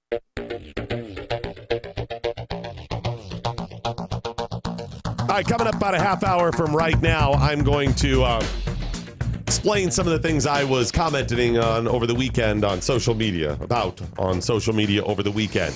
I'm about a half hour from right now. No, I'm just, I've hit my limit. I've hit my limit with bad people in media. I've hit my limit with people who are frauds. I've hit my limit with people who say one thing and do another thing, and I am done with it. And I'm going to call people out, and I'm going to tell some tales coming up about 30 minutes from right now on your Daily Mojo. All right. I just, this third hour of this broadcast is a more popular hour. And I wanted to make sure as many people are able to tune in as possible. That's when we have the Donkey Show scheduled. That's why it's the most popular hour. That's it. But normally we do that. But this will be in lieu of the aforementioned Donkey Show. There's no Donkey Show today? I think we'll have to postpone it. Well, I'm not Maybe staying, do it as then. bonus material. I'm not staying for the third hour. If there's no Donkey Show, no one told me. We might be able to slide it in. Thank Okay, you. squeeze it in. Yes, thank you. Yeah. Over the weekend, Representative Eric Swalwell. He's a guy from California who's in Congress. Anyways, he proposed in a USA Today op-ed, an opinion editorial piece, that we should outlaw, quote, military-style semi-automatic assault weapons and then force existing owners, people who already own them, to sell their weapons or face prosecution. Now, this is a slight departure from the spoken intent of people on the left when it comes to guns. The spoken intent is, we're not taking any, of course we support the Second Amendment. We just need common sense gun laws, and there would never be confiscations. No. That's what they usually tell you. He's like, yeah, we got to go and get him. Confiscate, sure. He just let it all out there. Yeah. And, of course, he made this moral argument that it's time, and we'll model it after what Australia did as well, and look how successful they've been. Got to remember something. When it comes to firearms, any statistic that is busted out from either side is not telling the entire story. Never is. Statistics when it comes to guns are so difficult because you can dissect them so many different ways. You can compare them to every other way that somebody has murdered somebody. Yes. You can break them down by the types of firearms. Are you talking all firearms? No, just assault weapons. What's an assault weapon? Anything with AR in the title, which doesn't even mean assault. You can just boil this down so many different ways, and people love to cherry pick. They'll take one little nugget and spin it to back up their argument. When it comes to people being murdered, none of this matters. It doesn't. If all of the anti-gun nuts are 100% right in America has more guns and more death, and every statistic we bust out to show you how bad guns are is absolutely right. Even if that's the case, I don't care, because you can still kill other ways. And number two, I'm not using my gun to kill. Right. I'm using it for self-defense. And should the need arise, to make sure my government does not change and begin oppressing me more than it already has. Seriously. Yeah. Even if all their statistics are right, and look how bad this stuff is. And of course, even those are taken out of context. So this congressman said, in the past, the problem has been when they've made proposals about how to deal with those guns and those assault weapons, he said, without confiscating them, the existing ones, so you can ban future assault weapons. Right. But he said, quote, that would leave millions of assault weapons in our communities for decades to come. And you cannot do that. So he proposed that the government would offer $1,000 for every weapon covered by a new ban. Wow. I've got some handguns that are worth $50. I'll sell them for $1,000. Seriously, I'll sell them all kinds of guns for $1,000 right now. No kidding. That sounds like a good deal. I'm kind of liking this plan now. Right, that's what I'm saying. All right. Not the ban part, but the buyback. Yeah. Sure, why not? He estimated that it would take about $15 billion to buy back roughly 15 million weapons, the ones that he would target. I was told there'd be no math here. Right. But $15 billion, is that money well spent? How much would it take to simply secure all the schools in America with metal detectors and bulletproof glass? Right. Yes. Okay. There are easier ways. He said then they would begin to criminally this is his quote, criminally prosecute any who choose to defy the buyback and keep their weapons. That seems, that's where I start having the problem. Seems like a little bit of confiscation there. Yeah, that's... So some people challenged him online, and he became what I would say is pretty douchey in his comments, snarky. I don't think he was helping the cause. I challenged him a little bit and said, hey, you come on this program. And I say this over and over, not just to him, but lots of people.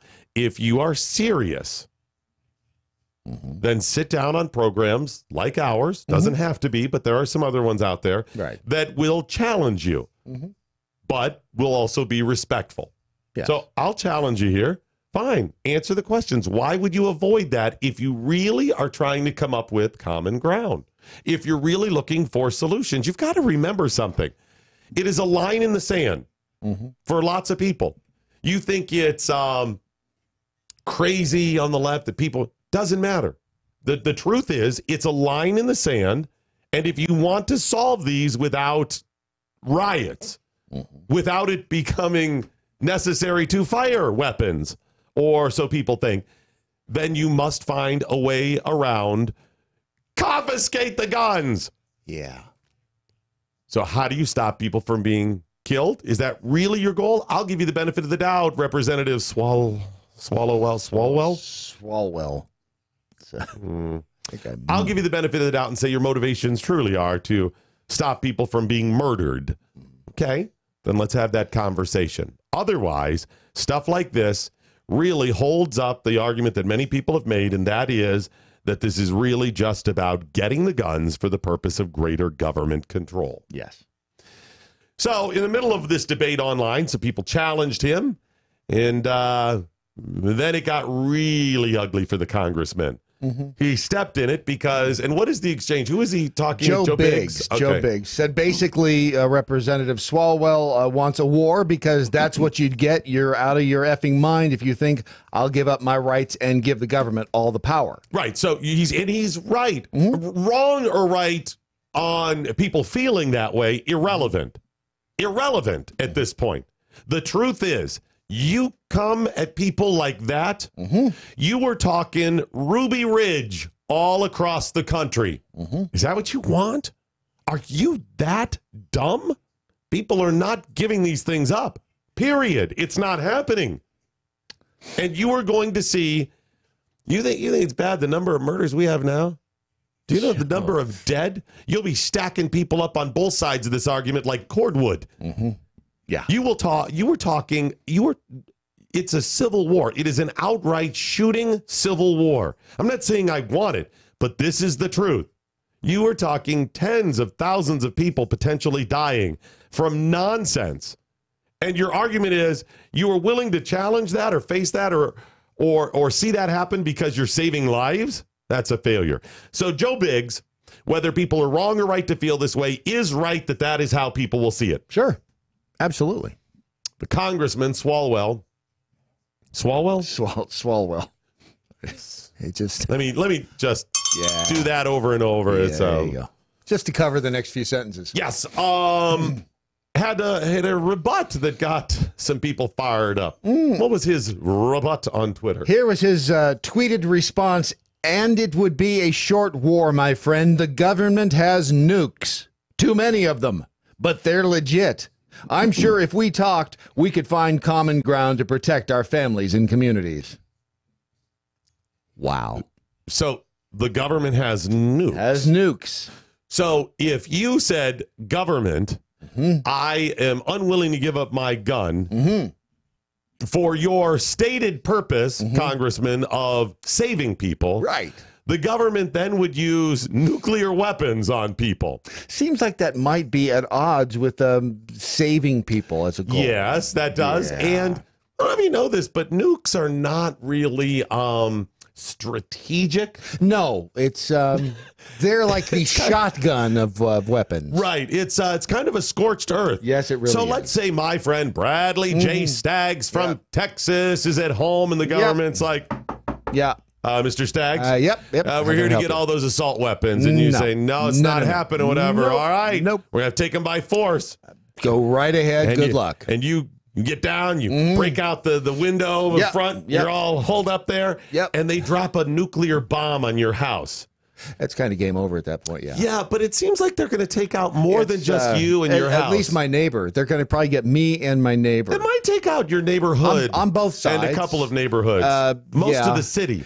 Probably half the Did you state. just use a small nuclear weapon? Like a dirty bomb. Well, no, because that would actually... that would make sense, and the government doesn't have But even dirty bombs, the thing about dirty bombs, there's the explosion, which would hurt somebody. Yeah. The nuclear material would slowly kill people. Well, it doesn't. I mean, it only lasts for a few decades. It's only a few decades. Maybe it's not a dirty bomb. It's a full nuke, but we've got them so they will only have a blast radius of about 4 feet.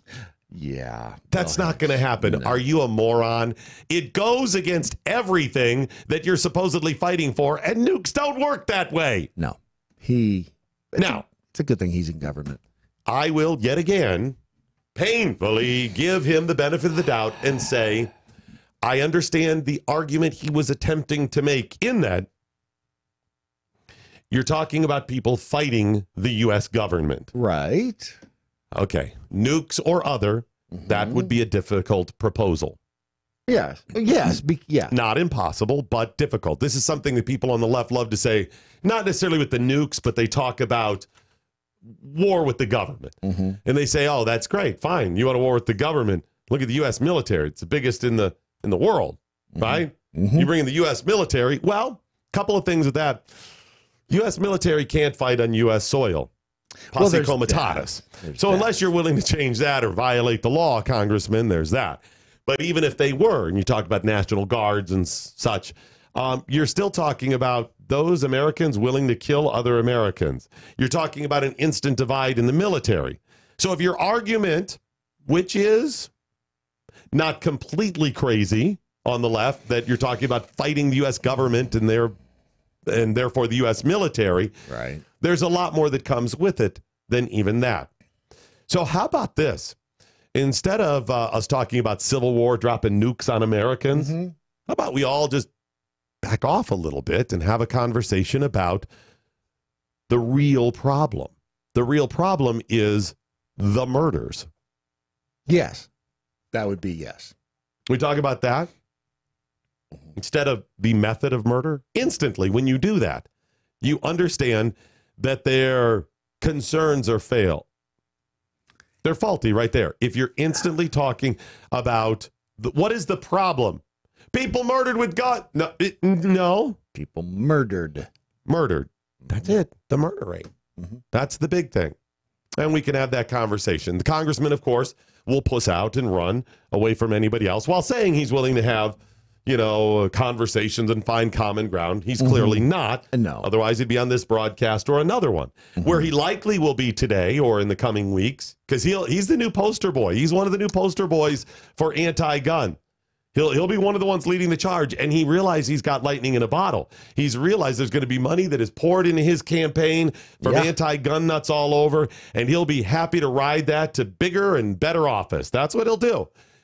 He will likely be on MSNBC this morning. He'll be all over CNN. Oh, yeah. He'll be talking about all of those, and everyone will go, I know your point. You're right. You can't fight the U.S. government. I never intended for that's right. For the government to drop a nuclear weapon. I was being metaphorical. Were you being metaphorical? I was being metaphorical. You would really want them to attack people, would you, Of course not. Of course not. You just want common sense gun laws?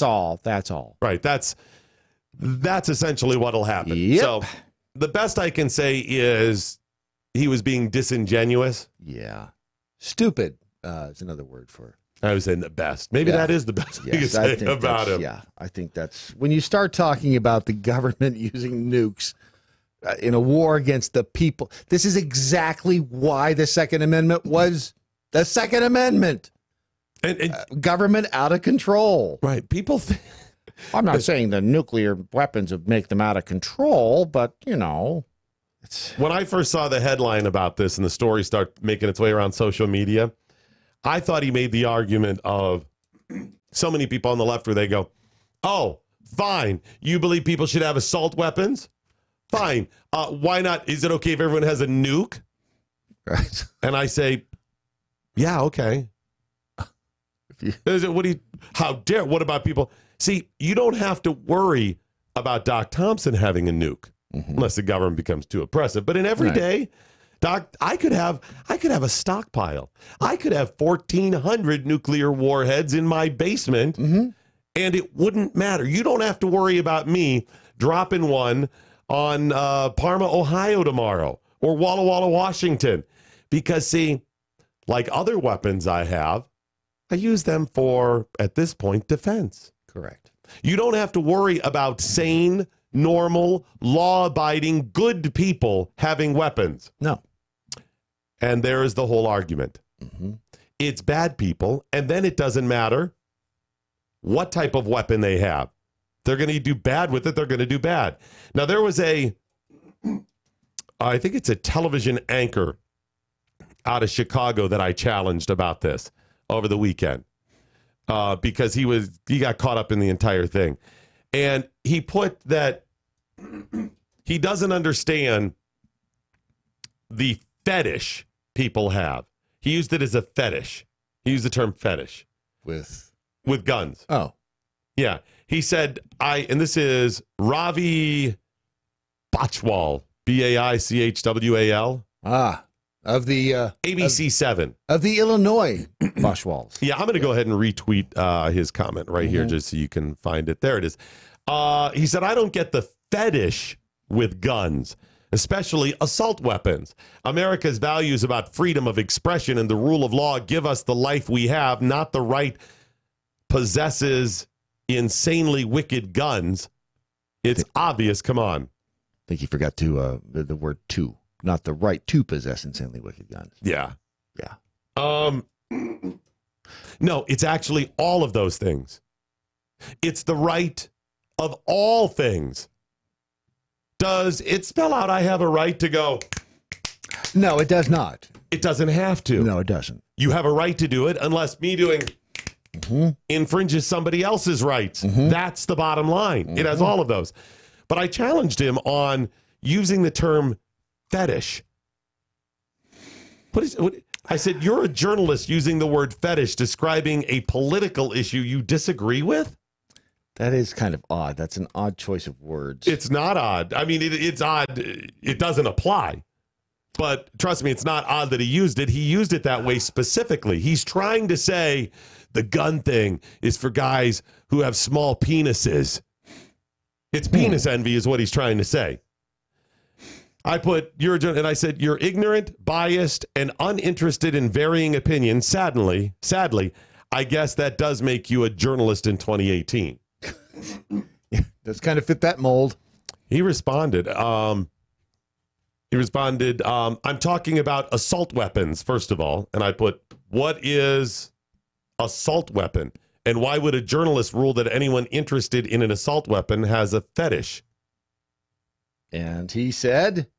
Yeah, he didn't get back to me on that one. Go figure. He did have a second comment, though, that said, and again, these were not, he tweeted these both in reaction to my original one. Right. He said, not biased at all. In fact, I was shooting a gun this week at a range. Yeah, I was out using a gun. I'm not biased. What kind of gun was it? And I put, yeah, that's if it's true, right? Yeah. And, but I'll give him the benefit of the doubt. And I put, shooting a gun doesn't make you unbiased. And you know that. Are some of your best friends gun owners? And I put, you used the word fetish. Was that appropriate? Nothing. Yeah. Still, crickets. He can't. Yeah. He can't.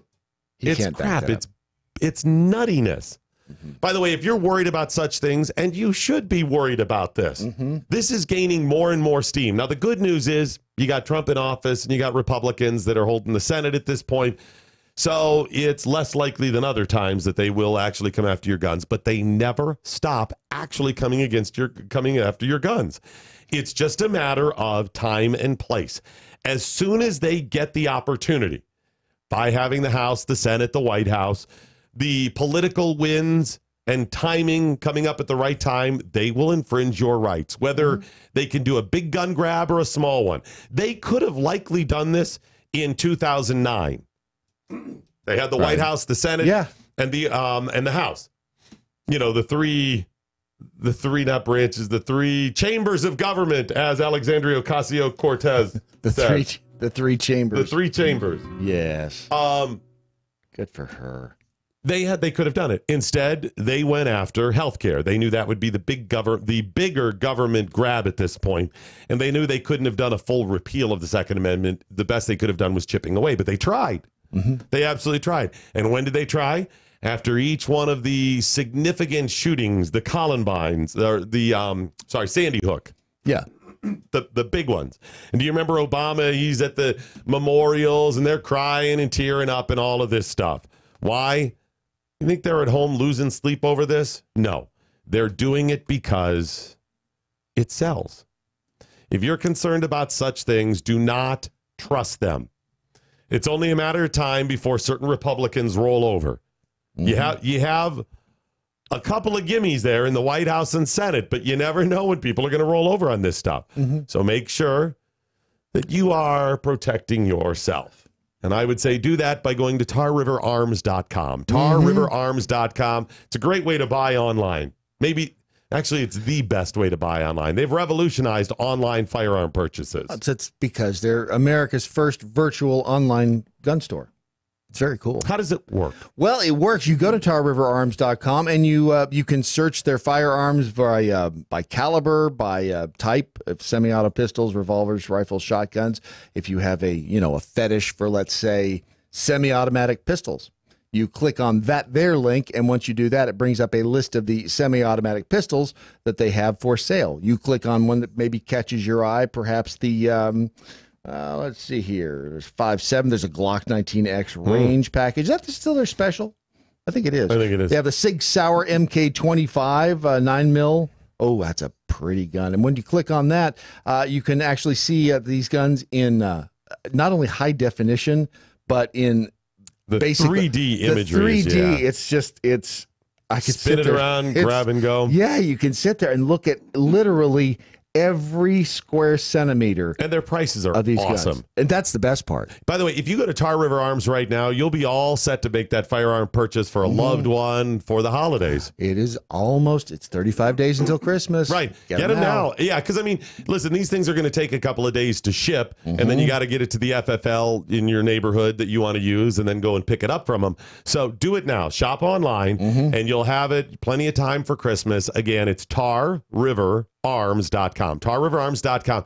The good news is when they ship it, they're not going to charge you shipping. And when they give it, when they ship it to the local FFL in your area that you're going to go pick it up at, because you have to do that legally, they're not going to charge you a transfer fee. They'll take care of all of that, which is that can add up pretty quick. That could be what, $40-$50 transfer fee? Yeah. Easily. And then some of them even more. Then shipping could easily be that much. You could be talking about $150 savings between shipping and transfer, depending upon the area you're in. They'll take care of all of that. Already the best prices online, and they'll take care of all of that. Owned and operated by veterans. It's tarriverarms.com. That is a cool Sig Sauer. That's one of the guns I don't have in my collection. Sig Sauer or that caliber that you're talking about? No, Sig Sauer. If I had a gun collection, I would need to add one of these to it. Did you see the LeBron James gun thing? I am so tired of LeBron James. No. So annoying. So before the Lakers played the Hawks, I think this was late last week, maybe a week ago. If you say so. The players were wearing T-shirts with the names of the 12 people murdered in Thousand Oaks. Okay. The players were all spouting off wearing the commemorative memorial shirts. All right. That is their right to do it. Absolutely. And I understand if you want to honor people, it was not about honoring them. It was about a political statement.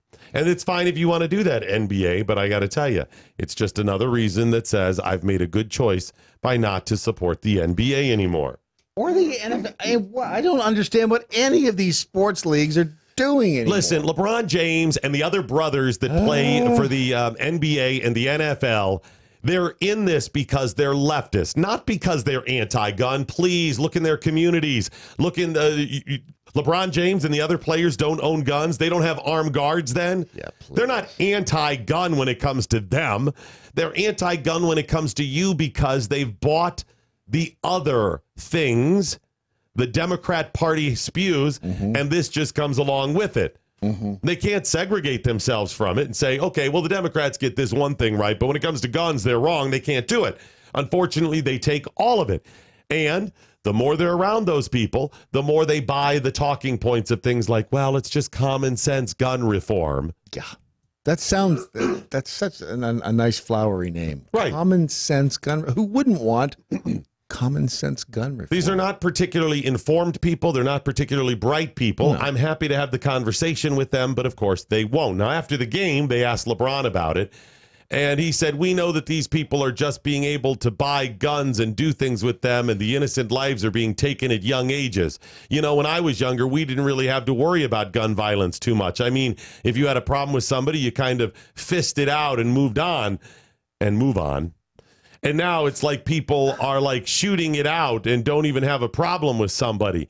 It's just how can you be comfortable with sending your with your kids to school and sending them to church or something, or to the movies or sending them to the mall. Those are the kinds of things like the great havens when I used to grow up. He is such a wordsmith. I think that's the thing I like about it. It's difficult, right? So the bottom line, though, he's making the point that they didn't have to worry about this back in the day. March 15th, 2018. NPR ran a story. Headline, despite heightened fears of school shootings, it's not a growing epidemic. They go on to say that schools are safer now than they were decades ago. Much safer. There's an average of about one multiple victim shooting a year, they said. In 1997, we averaged 4. Plus the overall number of people shot, gunshot victims in schools, also down significantly. Yeah. That was NPR. Not really a conservative think tank. Yeah, no. USA Today last February. Headline, school shootings are not the new normal, despite statistics that stretch the truth. There is no epidemic of mass shootings. The fact is, violent crime is down and has been in decline for decades. The chief public safety concern about guns now is suicides. That's really the concern. Also, illegally owned guns, not mass shootings. And finally, there are a few factors that significantly increase the likelihood of a person being the victim of a gun-related homicide. Okay? Right. Number one, where you live. Over 50% occur in 2% of U.S. counties. Who your partner is. People recently or currently involved in an abusive, intimate relationship are much more likely to be shot. Yep. If you're in a gang, 15 to 33% of homicides, gun-related homicides, people in a gang, and if you are a certain gender and age. Yeah. The majority of standard gun murder victims are between the ages of 15 and 34. They are also black males. So, those are the true statistics. Those are the things you can actually count on. And we are not seeing more crimes, more gun crimes or murders now in schools. It's not happening. You're getting lost in the facts again.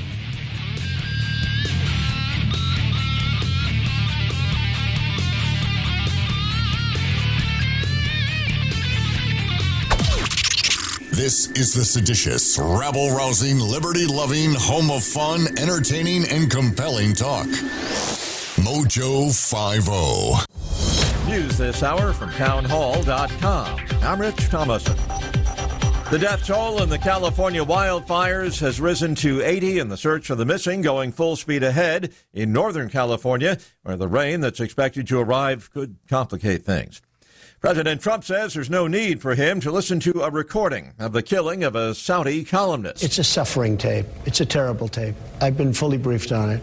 There's no reason for me to hear it. That's what President Trump told Fox News Sunday about an audio recording Turkey has given the U.S. As for reports that U.S. intelligence has concluded that Saudi Crown Prince Mohammed bin Salman ordered Jamal Khashoggi's killing. Will anybody really know? But he did have certainly people that were reasonably close to him that were probably involved. You saw we put on very heavy sanctions, massive sanctions on a large group of people from Saudi Arabia. Trump added that he wants to stick with an ally that in many ways has been very good. He says he's expecting a full assessment from U.S. intelligence this week. Ben Thomas, Washington. And the president promising no interference in the Russia probe, insisting he will not interfere with whatever Acting Attorney General Matthew Whitaker decides to do. It's been a rewarding journey, as well as a very humbling experience. Democrat incumbent Bill Nelson conceding the race for Senate in Florida to Republican Rick Scott. I was not victorious in this race, but I still wish to strongly reaffirm the cause for which we fought.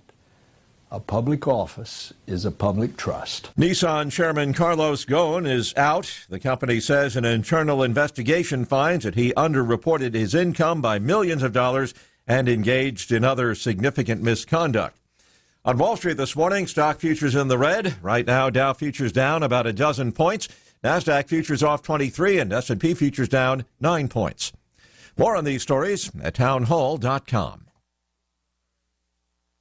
Pat Booney. Take the pain out of ordering your diabetic testing supplies with Diathrive. Diathrive ships the testing supplies you need directly to you when you need them. Best of all, with plans starting as low as $8 a month, Diathrive is probably going to cost you less than what you're paying today. Diathrive is so convinced that you'll love their service, they're offering your first month of supplies free. Simply type the code DOC, D-O-C, at checkout. Diathrive.com. That's D-I-A Thrive.com.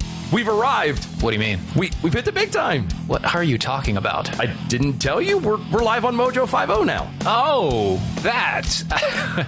I could have sworn they were just pulling a fast one on us. Either that or someone at the top has had a mild stroke. Regardless, we now have to make a promo. Okay, well, that seems simple enough. How long does this have to be? I was told that we need to take about 60 seconds or so and tell everyone about ourselves. All right. I was born in a blizzard in the bleak hours of the morning in November. No, I don't think we need to go back quite that far. All right, then. I'm Steven. And I'm Dylan, and we're hosts of the Defenders of American Exceptionalism, or DOAE show for short. And we are live Wednesdays and Saturday nights at 9 p.m. Eastern on MoJo 50. We go through the politics of today and how it affects the culture and vice versa. And we try to bring it back to the Constitution and the principles above privilege. You know, I feel like there should be a shirt made with that on it. Yeah, we already have that. Oh, so don't forget to check us out. Defenders of American Exceptionalism live Wednesdays and Saturday nights, 9 p.m. Eastern on MoJo 50. There's a better way to meet people without having to suffer through all the crazies. Weed out all the nutty people with WeThePeople.dating. That's WeThePeople.dating. It's easy to find a liberty-minded match, and it takes less than a minute to create a free account and begin browsing through over 11 million monthly subscribers. Look, we all know the success of a relationship hinges on the core shared values of a couple. So check out WeThePeople.dating. Sign up and start dating today. WeThePeople.dating. Life, liberty, and the pursuit of...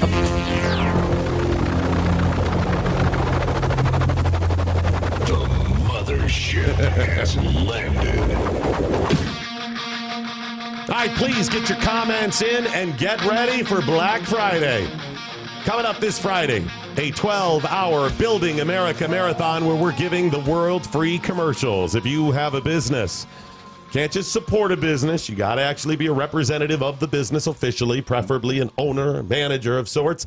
You can call up here and get free commercials. 12-hour marathon, 6 a to 6 p all day Black Friday, because that's our commitment to help. Now, if you want to pre-register to make sure you get a slot on the air, all you have to do is go to MoJo50.com. Yep. You'll see it says Building America at the top. Yep. You click on that and it tells you exactly how you can register. We're going to need a little bit of help, though, and I'll tell you now, coming up Friday, we're going to be sharing our videos on Facebook, on Periscope, the YouTube as well. We need you to share those. What really makes this work is the synergy of everybody who calls in with a business, and then you as well, sharing the videos, because it becomes truly that network, and it grows far bigger than any one of us or any group of us could do by ourselves. We get everybody sharing this stuff. It goes mega viral. Maybe gets in front of 10, 15, 50 million people. All of those. And we'll, because it's 12 hours and you can't do 12 hours straight on Facebook or Periscope, we'll end up posting 3, 4, 5 of those over the course of 12 hours. I think we go 3 hours max and then it resets. Yeah. So you'll need to share all of those. That's what's going to make this work. Now, I don't expect you to remember that for Friday. I mean, it's Friday. After all, today's Monday. And you have a holiday in there, and we're going to be busy this week and eating turkey. So do us a favor and make sure to follow us on all those social media platforms now so you don't forget. It'll be a natural reminder on Friday. When you get up and you look at your social media accounts, will pop up and you can say, oh, yeah, share, share, share. Tell everybody about it right now. This is where we start promoting capitalism instead of having to defend capitalism. It works. Simply follow us all across social media and get ready for Friday. It is going to be big. Sputtering Duck, haven't missed a thing. Doc Thompson. Good. Just want you to know. Purple Tank Caravan Sleeve, the way he be talking about gun violence, we now go live to LeBron James. It's the old LeBron James. Pink Floyd, I dozed off. Did I miss anything? No, we're getting ready to go here. You actually did miss one thing. Before I get to some of the things that we've been preparing to talk about all weekend, I do have to tell you, you likely have forgotten about Patriot Mobile and their new deal. You may have missed that. PatriotMobile.com/doc. If you go there, they have a BOGO. That's buy one, get one. See, I remembered that. Right. It's a good thing you say that because that sounds kind of like. It does. Hey, baby, you want BOGO? You want BOGO? $20, same as downtown. That's right. That's right. PatriotMobile.com/doc has a buy one, get one free line. You buy one line, you get an extra one free. That's on top of their other great deals on phones. Their amazing nationwide coverage. You know, that's the number one thing that stops people from switching. We get kind of territorial. Of course, yeah. We get stuck in our habits. Well, we think too, well, you know, I have this company or that company and the service is fine, but I don't know. We bought into all of those, you know, claims of some service being less or worse. Right. And you may be in certain areas where, based on the cell towers, maybe a little trickier for you. But Patriot Mobile has amazing coverage. You're good to go. Just try it today. PatriotMobile.com/doc. Think about it. You could always go back. I mean, yes, that's just it. Any more you don't get locked into long-term anything anywhere. No, exactly. So try it. Try it. You'll be doing yourself a favor because they can support conservative and libertarian causes. They do. They take a little money, the profits you give them every month, and they put it into supporting candidates, ideas, and services and organizations, legislation that you support as well. And you're not giving it to the companies like AT&T that are working against you every month. Sign up today, PatriotMobile.com/doc. That's PatriotMobile.com/doc. Amazing deals. PatriotMobile.com/doc. And now, the totally acceptable racist joke of the day. What do a fat lady and concrete have in common? What do a fat lady and concrete have in common? I don't know. They have both been laid by white guys. This has been the totally acceptable racist joke of the day. I don't know what you're chuckling. Should we move on now? I think we should probably just let that one's fermenting and just, yeah. Yeah, we offer that every day, top of the third hour. It's the totally acceptable racist joke of the day. And they're always acceptable because they're about white people. Yep. Lots of, I've known lots of media people over the years. I've worked at a lot of different companies, witnessed some of the oddest things. This is a crazy business filled with crazy people. I've been treated good by some, bad by more throughout my broadcast career, 31 whatever years. Wow. I have got, wow. I was just saying that, boy, you've been in the How long have you been in broadcasting? 2 to 3 years. Okay, a little more than that. Would you say you've been treated poorly by more than good? That's probably a fair statement. Okay, that's what it is. Probably a fair statement. This is a business that is filled with egotists with people who are passionate, and sometimes their passions get the best of them. They quite often are not interested in helping other people. It's very selfish, and I get that. Some of it's also business. I get all of that. I've shared some of the stories over the years with you of some of the questionable people I've worked with, some of the odd things that's happened. Most of them remain untold. Most of those stories remain untold because I've always tried to take the high road. I've cited some examples of situations where I really could have very easily just told a story just by telling the truth, just by sharing an actual factual story without any malice intended, just by sharing the truth of something that happened, would have seriously damaged the reputation of the people I was telling the story about. Not that they didn't do it. It wouldn't have been my fault, responsible for damaging their reputation. It was the truth. I've given you examples of those over the years. Most of the time, those stories remain untold. I always thought it's better to take the high road and let the audiences figure it out for themselves.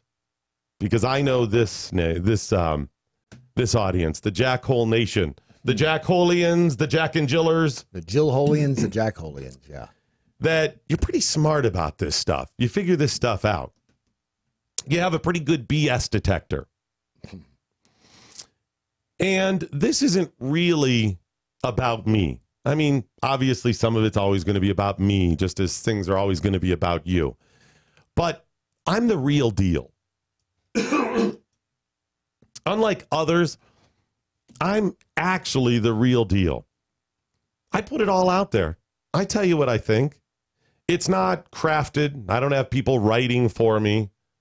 I haven't conjured up some character that I'm trying to maintain and careful to not damage the image that I've created. This is it. This is it. I'm driven by few passions and goals. When I started this little broadcast, this media company, along with Brad Staggs and a few of our other friends, our goals were quite simple. Make some money. I mean, it'd be great to have billions just because I'd be able to do a lot more things, but it's not about that. It's about just take care of my family. Financial security, things that most of us in this world want. Number 2, truly trying to do some good in the world. And number 3, having a little fun with my friends along the way because life is too short and I'm tired of dealing with jackasses. Tired of it. Those are our goals. We're the real deal here. There are others who may claim that they want similar things, but I would challenge you to look at their track record and add it all up. Over the past couple of weeks and months, actually, maybe even a little further back than that, I started becoming aware of some things that were said about me, some things that were done to me behind my back, things that were sabotaging my career. And I didn't want to believe them. They just didn't make sense. A friend of mine said, "Do you think this is happening because of somebody's ego?" And I said, "Please, who the hell am I?" Serious.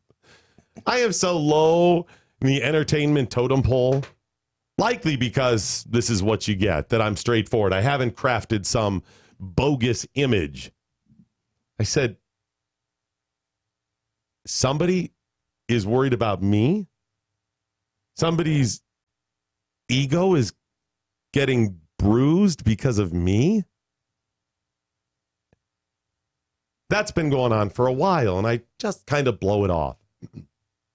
More recently, almost weekly now, I find out more details of ways that people have been misrepresenting me and my character to clients, potential business partners, audience members, just everybody. And at first, when I started hearing these things, I was like, nah. But then over time, I started adding them up. Just by the sheer volume of these things and the things I found out, some of them have to be true. And then I get them from trusted sources. Why would they say these things? They have no skin in the game. These things I find out, the way people are working against me, happen so organically. And I was stunned. Still, though, I've been willing to take the high road. Still, I said, you know what? Let other people and companies that are run poorly, mismanaged, let them sink or swim on their own merits, even though they're doing wrong, maybe filled with bad people, misrepresenting themselves, misrepresenting their goals and their virtues. Let other people figure it out. I've even toyed with telling the truth. Not for me, because I think the world needs to know.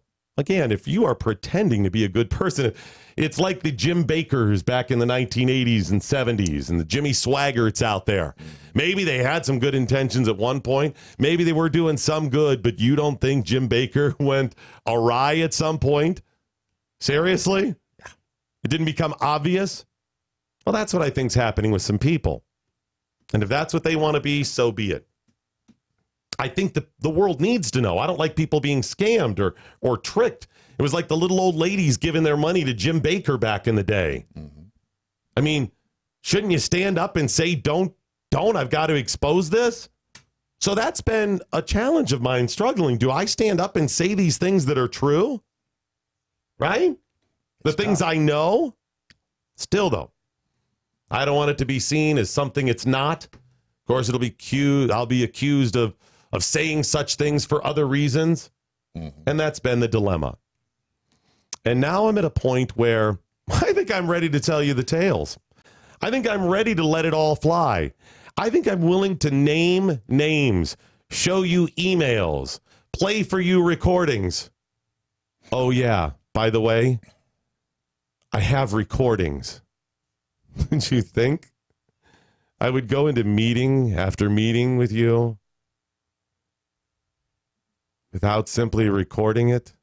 You know, all those times I got a little text message coming in. It wasn't a text message.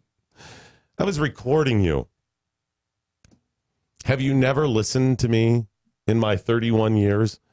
You've never listened to who I am. You've never listened that I stand on principle, even when it hurts me, because it's the right thing to do. I have communiques. I have recordings. I have had conversations with virtually everybody you've left in your wake. Let that fester for a moment. Think about that. Imagine that person. Yep, I've talked to him. That other person? Uh-huh. Yep. All over the place, all over the country. I've had conversations with them. I could write a book this afternoon. And I am. I'm writing a book. The release date of this is determined by you, the people I'm talking about, and two, the media people who continue to screw with me. I've got it. The book's coming. When I release it remains up to you. No, if you continue your evil ways, if you continue dicking with me and my little company, I'm going to put it all out there. That's the line in the sand. The final straw came this weekend on Friday when my buddy Mike Opelka at Stuntbrain on Twitter mentioned rumblings he's heard about a possible merger between a couple of conservative companies. I don't know if Mike has more details. I don't know if he knows a lot. If it's speculation, I don't know if it's true. But if it is true, it would be huge news. A couple of conservative media companies merging? That would be big. That would be huge to people in the conservative libertarian movement. Mm-hmm. Well, does that mean their power is diminished? Does it mean it grows? Does it mean you lose some outlets for conservatism? Regardless, it's huge news. And when I put that out there, and when I started talking that we were going to discuss this, because again, possible merger, huge news. Some people that I have been talking about already started wigging out. What's Doc going to say? What do you think I know about your potential merger? What do you think? By the way, if you say what's Doc going to say about a potential merger, that's called confirmation. You just confirmed you got something going on. Just saying. I don't know for sure, but I can speculate. It doesn't take a rocket scientist to simply say, look around the media landscape in the conservative world and see where the holes are, see where the problems are, see who would benefit. Is it Fox News and OANN? I don't know. That doesn't seem like that would benefit either one too much. No. Both conservative, right? Yeah. Look around and see. Maybe it is them. Maybe it's not. But you know, when you put out on your website that is representing your company a quote from somebody who mentions basically the first step of a merger, it becomes pretty obvious that you may have something going on. Just saying. And then within the conservative community, if you talk to people, employees at companies that may be affiliated with a merger or others that are not, everybody knows somebody. Your secret is out. Your secret about a possible business deal is out. Whether it's true, whether only a piece of it's true, it's out there. Now, I know you're control freaks. I know you're freaked out about people knowing things, but the only reason you'd be freaked out about people knowing that a possible business deal is coming is because of a couple of things. Number one, there's going to be changes. And sadly, often, if there's a merger, people end up losing their jobs. That may not happen. It may, but a lot of times it does. So I'm speculating now that maybe that's why you're worried. If that's the case, to anybody anywhere that loses their job, it's always a rough time. I've had that happen many times in my career. It's not easy. I feel horrible for you people, especially coming up to the first of the year.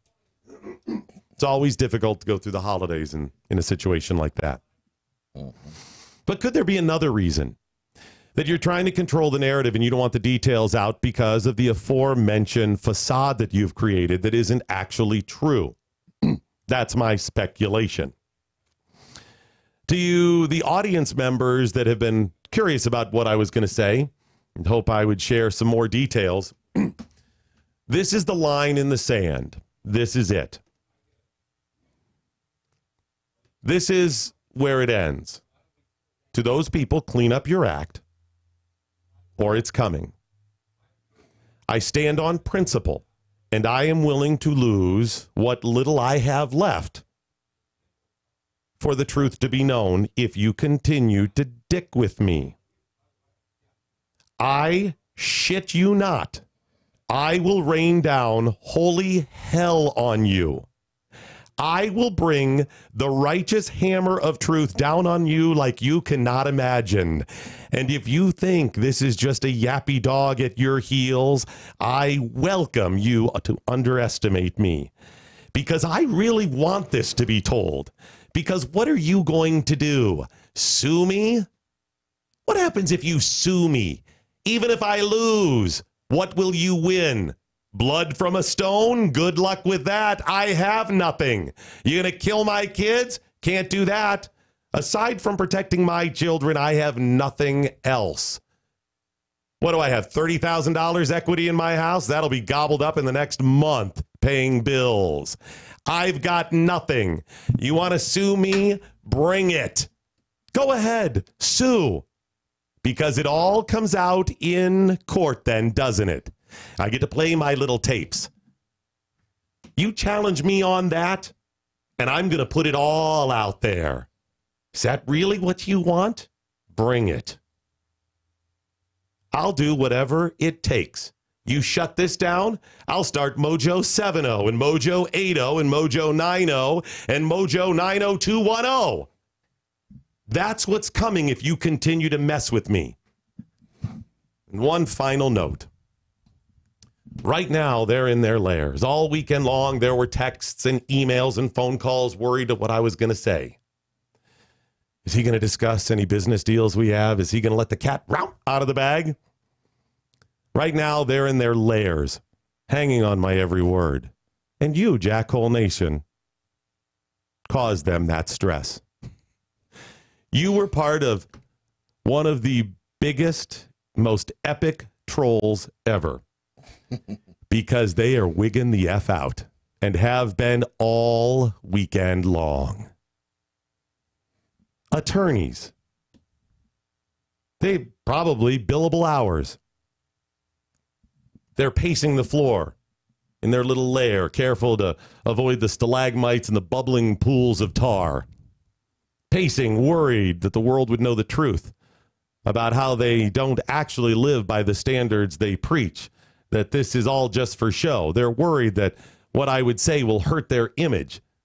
And they've been this way for days, waiting and stressing, bringing up those billable hours, all because you and the Jackhole Nation continued to tweet and push it out there.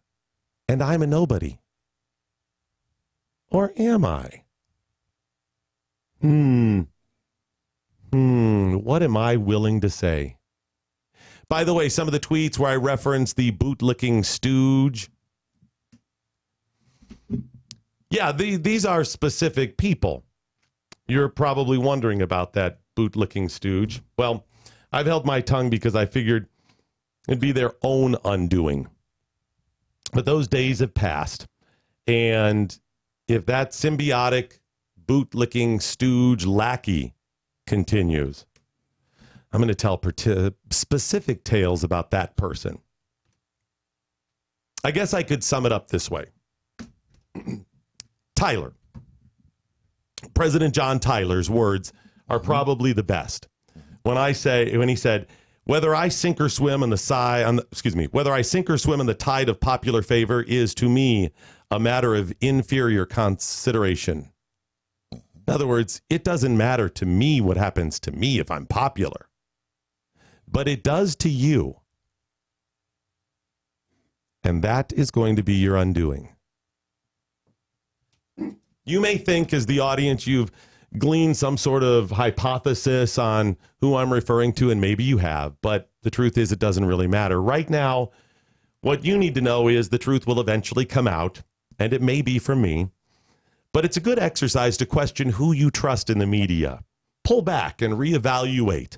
Think about everything you've heard from various news sources and platforms and personalities and contributors, and say, do I trust them now? Add it all up, all of the things they've said and produced over the decades. And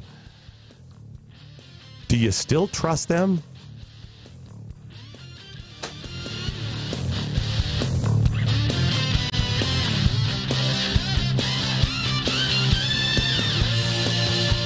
Have you done it? You catch a glimpse of yourself in the mirror? I'm one of those people you don't want to see naked.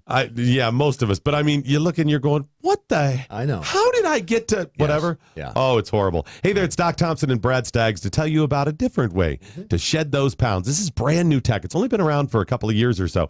It was based on research from the University of California that said there's a molecule called OEA that's found naturally in your body. It produces it in the Mediterranean diet, that when taken in concentrated amounts, it will actually make you feel fuller and boost your metabolism. I've lost about 10 pounds so far. It's amazing. It now, really is cool. A company said, we can take this to market and make this great product that'll help you. It's called Riduzone, RIDUZone.com, RIDUZone.com. It's Brad's worked. It's worked for Brad's, worked for me, countless other people. Go to Riduzone.com and try today. You're going to love it. Riduzone.com. Remember that, RIDUZone.com. The Conservative Cartel. Dear White Lady, What are you doing to us? Now, this is written by a black woman. Sometimes we wind up in the grocery store checkout line together. Come to think of it, our children graduated from high school in the same class. But I guess in the hustle and bustle of raising kids, it was just too hard to get any time to ourselves. The point is, for a lot of years, we've been like ships passing in the night. I meant to introduce myself sooner, maybe invite you out for coffee or get the kids together for a play date. After all, I want to think we're more alike than different, that even though I am black, our challenges are more similar than not, that we both want great things for our kids. She says, I've been really meaning to ask you something. What the hell's wrong with you? What the hell are you doing, white women? Why would you vote for that misogynistic piece of crap called Donald Trump? I'm so much better than you, and I'm black, and I know more than you. So it's got to be your fault, you white suburban women. We just passed in the night, and we're divorced, and we've got all these things in common, but you're an idiot.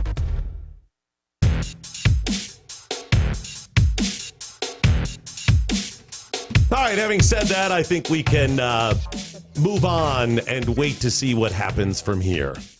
Should be interesting. Get those comments in, and please follow us all across social media. As I said, this coming Black Friday, we're going to need all hands on deck to help us out with our big Black Friday show. I'm calling it, and I want to make sure you're comfortable with this. I think we may want to, in today's world, maybe call it a Friday of Color. I think that's probably good. You know, I think if you in the social environment in which we live, I think it's probably wise to change. Why alienate? Exactly. See what I'm saying? It should be inclusive, more inclusive that way. I mean, we could say Yellow Friday, we could say White Friday, and just, Red Friday, and Black just Friday. Friday of Color. Friday of Color. And that encompasses Get all of them. All out there, yes. Also coming up this Friday of Color, it's going to take a while to kind of work into. It is. It really is. It doesn't have the same oomph. Right. Doesn't have the same girth. We are going to make a major announcement. Factual, major announcement about a project we've been working on. It'll all be out there, and it is huge.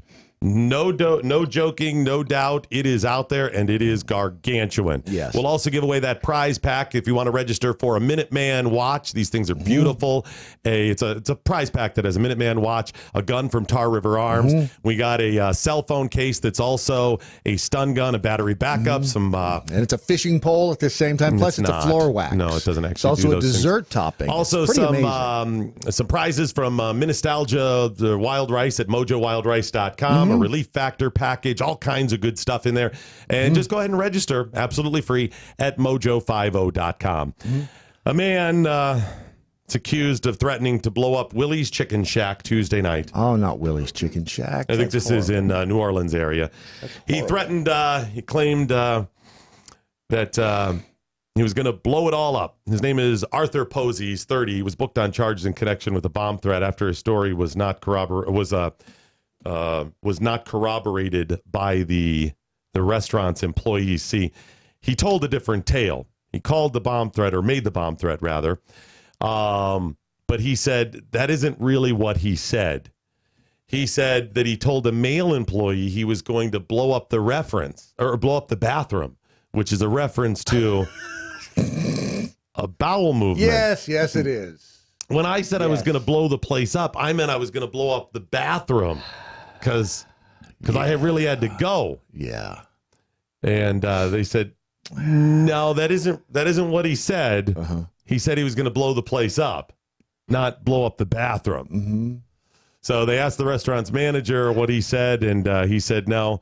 He went in the restaurant, approached the food prep area, asked her what time the restaurant closed. She said that he stood there a while then, described him, whatever. And he said, y'all about to close right now because I'm going to get a bomb and blow this place up. That's a little different than I'm going to blow up the bathroom. Yeah, that does sound a little different. See, because if you're going to blow up the bathroom, you already have the bomb. The bomb is with you. Yes, it is it's inside. Right. You're carrying the bomb. That's the whole point, right? Okay, good. So that's not working real well for him. So he's in fact been arrested. So words do matter, and the order in which you say them matters. Absolutely. Yeah. MoJoWildRice.com. I have done business with Nostalgia Wild Rice at MoJoWildRice.com for years now. It's a great company. Lori and Jay, really good people. They do a great job, and they love the fact that their product is such high quality. Now, I've worked at companies where you got something. You're out there every day talking about the product or services, and you got a little spring in your step and a gleam in your eye because you're like, we do something. And then others, you're out there promoting something, you're like, no, we do a good job. A little different. They know they got something because they've got that wild rice product, the base of their company, that is so healthy and yet so delicious. The only native grain in North America. It's a superfood, essentially. It's one of those ancient grains like quinoa. It's naturally gluten-free and cholesterol-free. It has trace minerals and vitamins in it. It's almost this is a grain that's almost a complete protein by itself. It's fantastic. If you like it a little chewier, cook it a little bit longer with a little extra water. If you cook it with stock, it'll naturally flavor it. And you could cook it in so many different ways. You can make it savory. You can make it sweet. I like to prepare a bunch at the beginning of the week and then dish it out throughout the week as I need it. So if you're in a hurry, you got a lot of things happen in the evenings with the kids and you got to make dinner.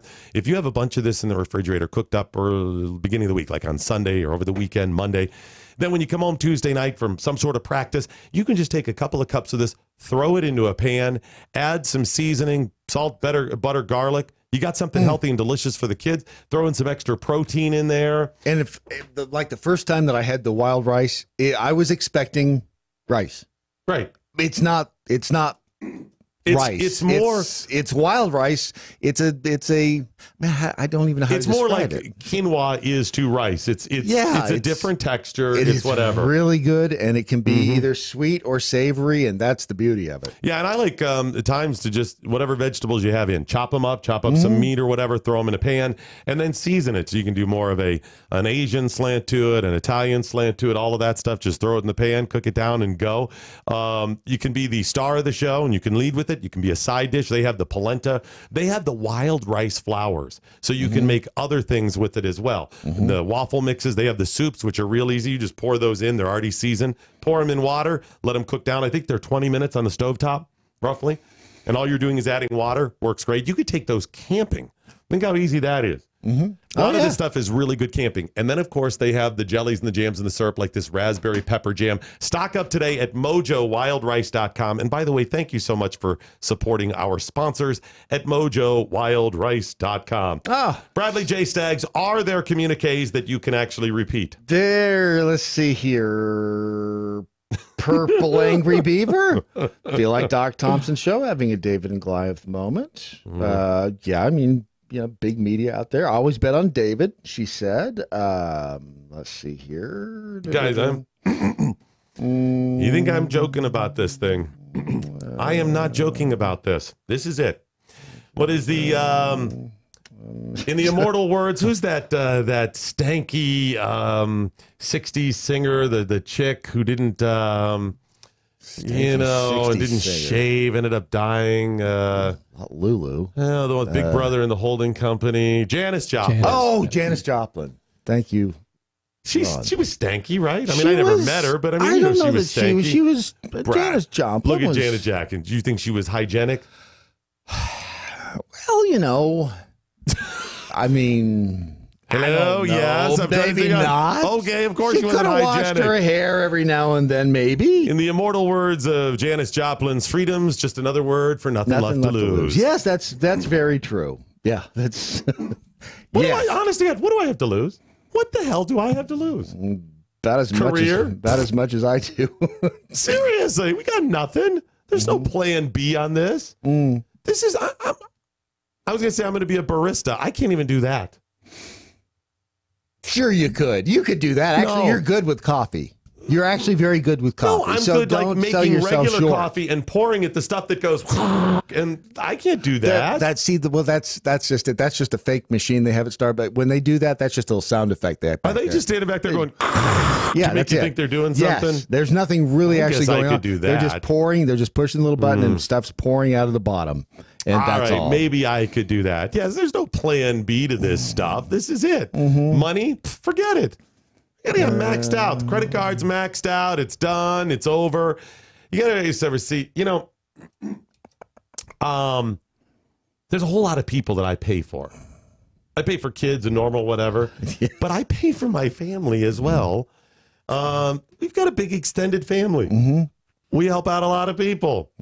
Money's out there, So, yeah, that's it. I got nothing else to lose. Let's see. I can't read that one. I can't read that one. And I just like Brad trying to struggle to come up with. Doc just put out a huge shot across the bow. I can read that one. You know what I love, though? I love that the Jackhole Nation was a part of it. I just love that they were part of the massive troll. And knowing that those people are glued to their radio. No. I told them, I said, those of you who get it are going to have to school the others who don't. That's all.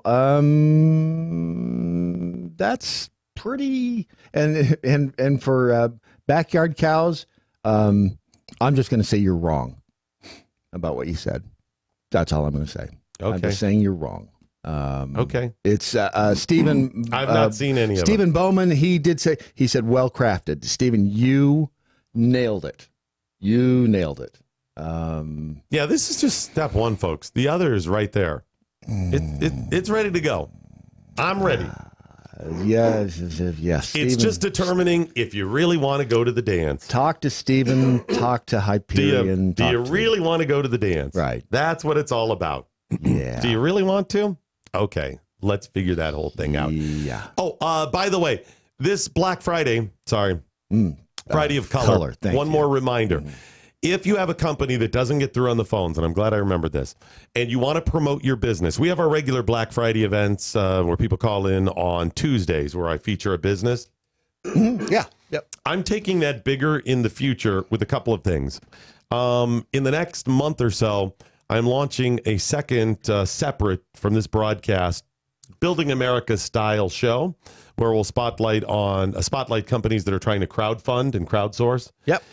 We understand the difficulties trying to get a little money to get something off the ground. It's difficult. Yeah. I mean, seriously, sometimes a lot of businesses, they're like, hey, if I get like $15,000 to start this business just because I need this piece of equipment or something, where a lot of businesses are like, millions, give me $12 million and something like this.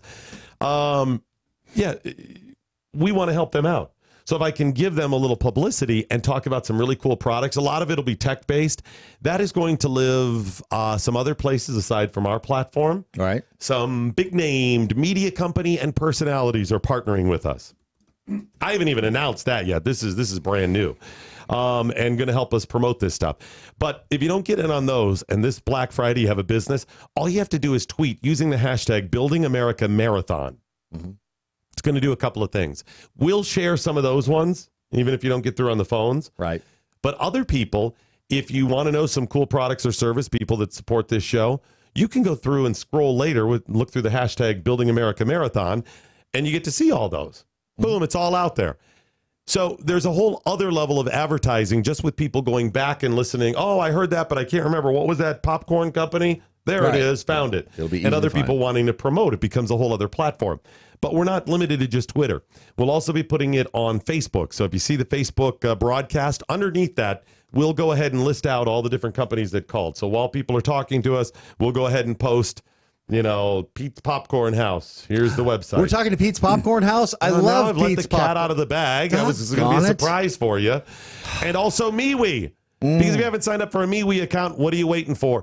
MeWe is the wild, wild west of social media. Yeah, they're not monitoring you and saying, you shouldn't say that. That was offensive. Translation, there's a lot of offensive stuff on there. So if you go to the MoJo 50 chat room, be prepared. It is not for the faint of heart. No, it is not. And there's some things you can't unsee. There's some things you cannot unsee. Lots of good stuff. Yeah. Anyways, that's at MeWe.com, and don't forget about our broadcast Friday as well. Oh, and by the way, DMXDM says, I'm going to bring some APR coffee to drop in the grand prize winners box on Friday. Awesome. Sounds painful. All right, I got to call Bravo Sierra on a story. By the way, we have an update, too, on another Bravo Sierra story we called. Did you see the details of the kids doing the Heil Hitler? Oh, yeah, were there more details after the What were the latest ones you remember? The latest ones were the guy who the photographer basically who gathered the whole group together said, "I just want y'all to wave high." That's the one. Yeah. Okay, so we knew little bits. The story was I don't know, a couple of weeks ago. They showed a picture that made its way around social media of a group of boys, high school boys, on risers. Yeah. Some group, actually they're on steps of a courthouse, local courthouse, giving the Heil Hitler sign. Not the casual one you saw on Hogan's Heroes, where they just walk in, they're like, Heil Hitler, just kind of throwing it up there. Right. I mean, the full arm extended out, Heil Hitler. And one of the kids even doing supposedly the secret white power okay sign and all this. And people melting down, look at this is outrageous, we need an investigation. One of the other kids even claimed that, yes, they were being racist and all this. And I said, no, I got to call Bravo Sierra on this one. This looks like BS. Yeah. There's something else to it. You can just kind of tell when you've done this enough, these stories just are missing something here. Yeah. Brad and I called him out, and now, the kids, the photographer, other people that were in attendance, other adults that were there said it was not that. Think about this. In order to get all of the kids doing the Heil Hitler sign, somebody had to say, hey, let's all do the Heil Hitler sign because we all hate minorities. We're all racist. Yes. Including the black kid that was in there. Yes. Or you'd have to say, as a joke, let's do this. Somehow, everybody didn't just spontaneously all do it. Somebody had to say, let's do this or do that. You mean to tell me somebody saying that, everybody make the racist sign, and almost everybody do it, nobody would go, hey, come on. In today's world, all of these youths, none of them would stop it. Yeah, Bravo Sierra. Yeah. Well, it turns out that's just it. The photographer said, okay, everybody, do this. Everyone smile. Everyone do this. Photographers, when you're doing group shots like that, if they're doing full photo shoots, will give you a bunch of different directions that may not ever end up in the picture. It's to get you loose and to moving so you're not frozen. Sometimes they'll say, jump up and down a couple times. Okay, now stop. Boom, take the picture. I like to do that when I'm photographing young women. Get them to jump up and down? Yes. Yeah. Yes. Young women yet of legal age. Yes, absolutely. Younger than you. Yeah. Got it. Correct. Yes. Yeah, so they do this. And in this case, one of the things he said, okay, give the wave goodbye to your parents. You're going off to college soon. And they all waved to mom and dad, which looks like, look at this, right? Yep. Your hand is up in the air like you're waving, and it comes out looking like a wave. And there it is. Yeah. Now, even though we know the truth, even though the photographer got the kids back and said, yeah, this is what it was, even though other kids said there, other adults that were nearby said, yeah, it was none of this, it does not matter, because the sensational nature of saying racism in America, look at it. Yeah. There's a whole group of high school, mainly white boys, doing this racist gesture because racism, that sells in the media. Yeah. Even though CNN, MSNBC, other news outlets covered this thing a bunch, even though they put that all out there, they don't care so much to get another opinion on this or what is likely the truth, because the truth doesn't sell as well for them as sensational claims of racism. If it bleeds, it leads. The only way we will battle racism, true racism, I mean, actual racism that exists today, there are some, of course, and also the many more claims, fake claims of racism, and the race baiters, the hucksters out there, the Al Sharptons, all these youth groups, the Sean Kings, the Black Lives Matter, all of these that claim institutionalized racism, and the little snowflakes on college campuses. We battle all of that the same way. It's very simple and yet very powerful. Actual racism. People that are keeping other people down based on their race. whatever those races are. People falsely claiming institutionalized racism so they can get ahead. The over-emotional, hand-wringing little snowflakes who believe falsely it's all around are all battled the same way. Simple and yet powerful. And that is, laugh about it. Yeah. Mock it. Allow people to laugh at you first. And number 2, laugh at them. Whether it's the Alexandria Ocasio-Cortezes out there or the other folk out there that we talk about and lampoon and the claims of racism and all this stuff each and every day, they need to be mocked. It's what keeps you honest. Yeah, it really does. But jokes have to come, real comedy and good comedy has to come with a couple things in mind. Number 1, is it funny? Yeah, so many people forget Oh, that for one. F's sake. Is it funny? If it's not, then stop. Go get funny stuff. Am I right? Get new I have to writers. tell you that in today's I know, world? right? I know. Number 2, time and place and spirit in which it's intended. Yeah. If you are covered on all of those things, allow people to laugh at you. Get a little thicker skin in this thing. Mm-hmm. It's okay. Are you confident in you? Then what do you care? What are you worried about? Mm-hmm. Well, they said this. Are you? Then move on. Who cares? Did it hit too close to home? Oh, well, maybe there is some truth in it. Do you remember, you had a TV show, Titus. Christopher Titus. Oh, yeah. Remember the comedian? Yes. Who is a crazy lib. Yeah. Holy moly. 15, 20 years ago when his show was out, remember, was he Stacy Keach? Is that who was on as his dad? I think so. Played Mike Hammer. Is that him? Yeah. Yes, that would be. Anyway, he had the show out, and he's the height of his popularity. He's doing the touring thing, comes in our studio, and we'd had a guy in the studio who was always the fat guy. Mm-hmm. He lost a bunch of weight. I had gained a couple of pounds. Right. I didn't know it. I was the fat guy in the room. Oh, it sucks when you realize I that. didn't know it, right? I would know anything He comes about in and he's cracking wise. Needed a punchline for the joke, a fat guy. I was the fat guy. Yep. And I was like, oh, no, the other guy's the oh my gosh, he's not. I'm the fat guy. Yeah. Guess what? It was okay. Was it true? Yeah. Get some thicker skin about this stuff. And then mock other people. Yes. That's the solution to all of this stuff. If we can't laugh at ourselves and each other, and, especially each other, we're screwed.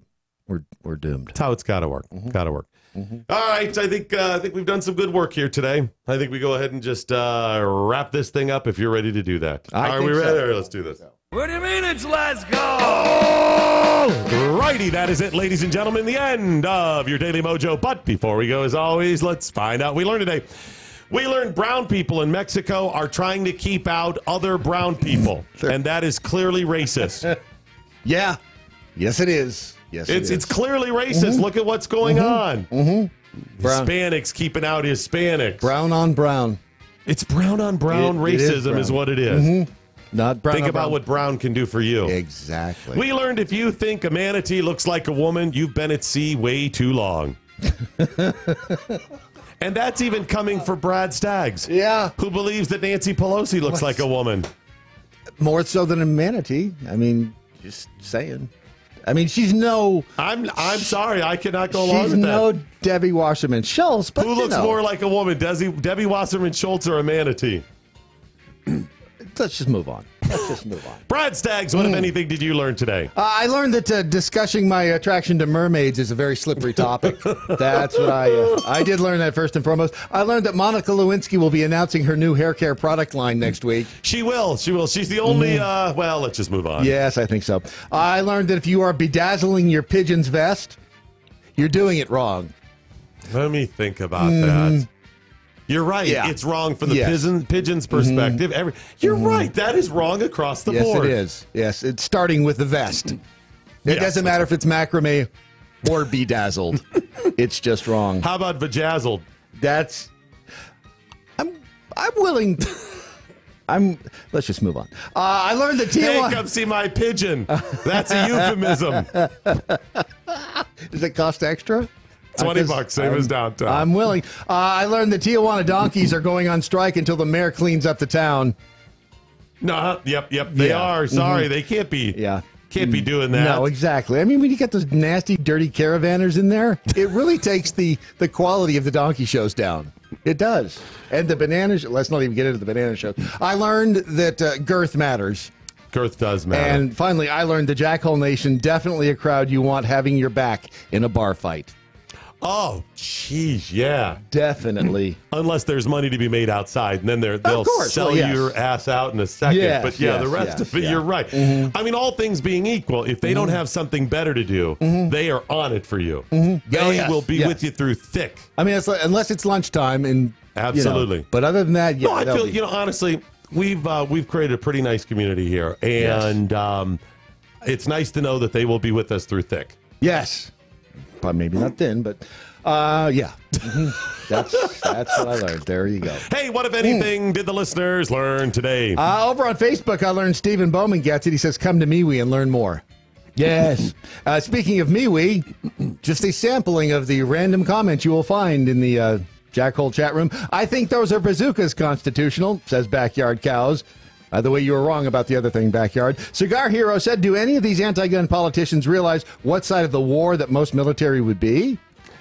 Yeah, I mean, it's not going to be good for anybody. It's not a clear cut either way. I mean, there's going to be some people that would obviously stand with the government and many people that would not. All I know is it would be bad, lots of bad, so knock it off. And Bill Dumonch over on MeWe said, midget porn. Midget porn. Just leaving that one right there. Just leaving it right there. Seriously, I'm warning you about the MeWe, folks. Yes. Do not. I mean, if you have a weak stomach, a weak constitution, do not go to the MeWe chat room. Seriously. You've been warned.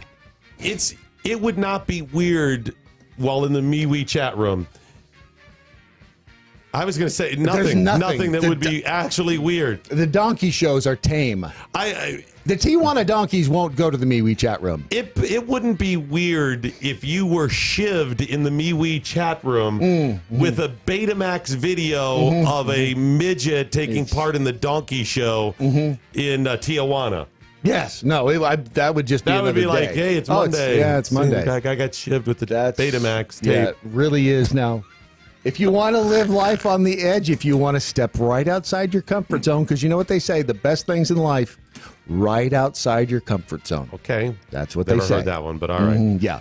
All right. Purple Taint Caravan Sleeve over on the Twitter says a gun buyback plan sounds like a great idea. All a gun-toting criminal has to do is wait for a law-abiding citizen to sell their gun, and he can hold them up for the money with his gun. Yeah, there's some failures there. Number one, if you're going to pay $1,000 for any gun, okay, I'll take part in that. Because I'm going to take my gun that's worth like $50, and I'm going to make $1,000, and then I'm going to go ahead and buy a couple of guns that are like $400 or $500 each. Well, that screws up our plan, though. Remember when the cops are doing the buyback program, we're going to be across the street saying, we'll give you $55 Well, for see, it. and there's the deal there. So this crazy congressman from California said $1,000 for any gun. That's different. A lot of the gun buyback programs are like, I'll give you a $25 gift card to Sam's Club. Right? And I'm like, I'll give you 30. Attention over here. Dude, we do that, and then we take them to California, and we sell them to California for $1,000. Oh, my Dude, this is it. We are in. If you want to join us, please do. And, hey, if you haven't done so already, please donate to our crowdfunding campaign. We're going to need it for legal fees. Well, as long as we're here. Yeah. Or to start up MoJo 60.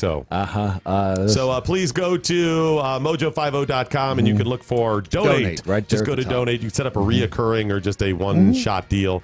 But it's going good. We're at like 18% of our goal. So the more, the merrier. That's better than 14% of our goal. Libertarian, the left, we don't need Second Amendment because the U.S. government will never be totalitarian, you freaks. Also, the left, the U.S. government will use nukes on its own people if they don't give up their guns. You know what? I didn't get to the new numbers on procrastination. Oh, damn it. I'll just do that tomorrow. How about that? I think that's what else do we have coming up tomorrow, Brad? Oh, it's incredible if we're still here tomorrow. I have no idea. What does Matlock have coming up? Oh, you know what he's going to talk about? No, I don't know either. No idea. All right. Remember, your Daily Mojo is today a Ron production. Phillips. Six Semper Tyrannis. Good night, Steve Cannon. Wherever you are. Anya, now, you go home. Okay. He should start a company. Yeah, it's called what? Ron. Ron should start like Ron's company, like Ronco. That'd be a good name for a company for him. Popeil. That's a good one too. I like that.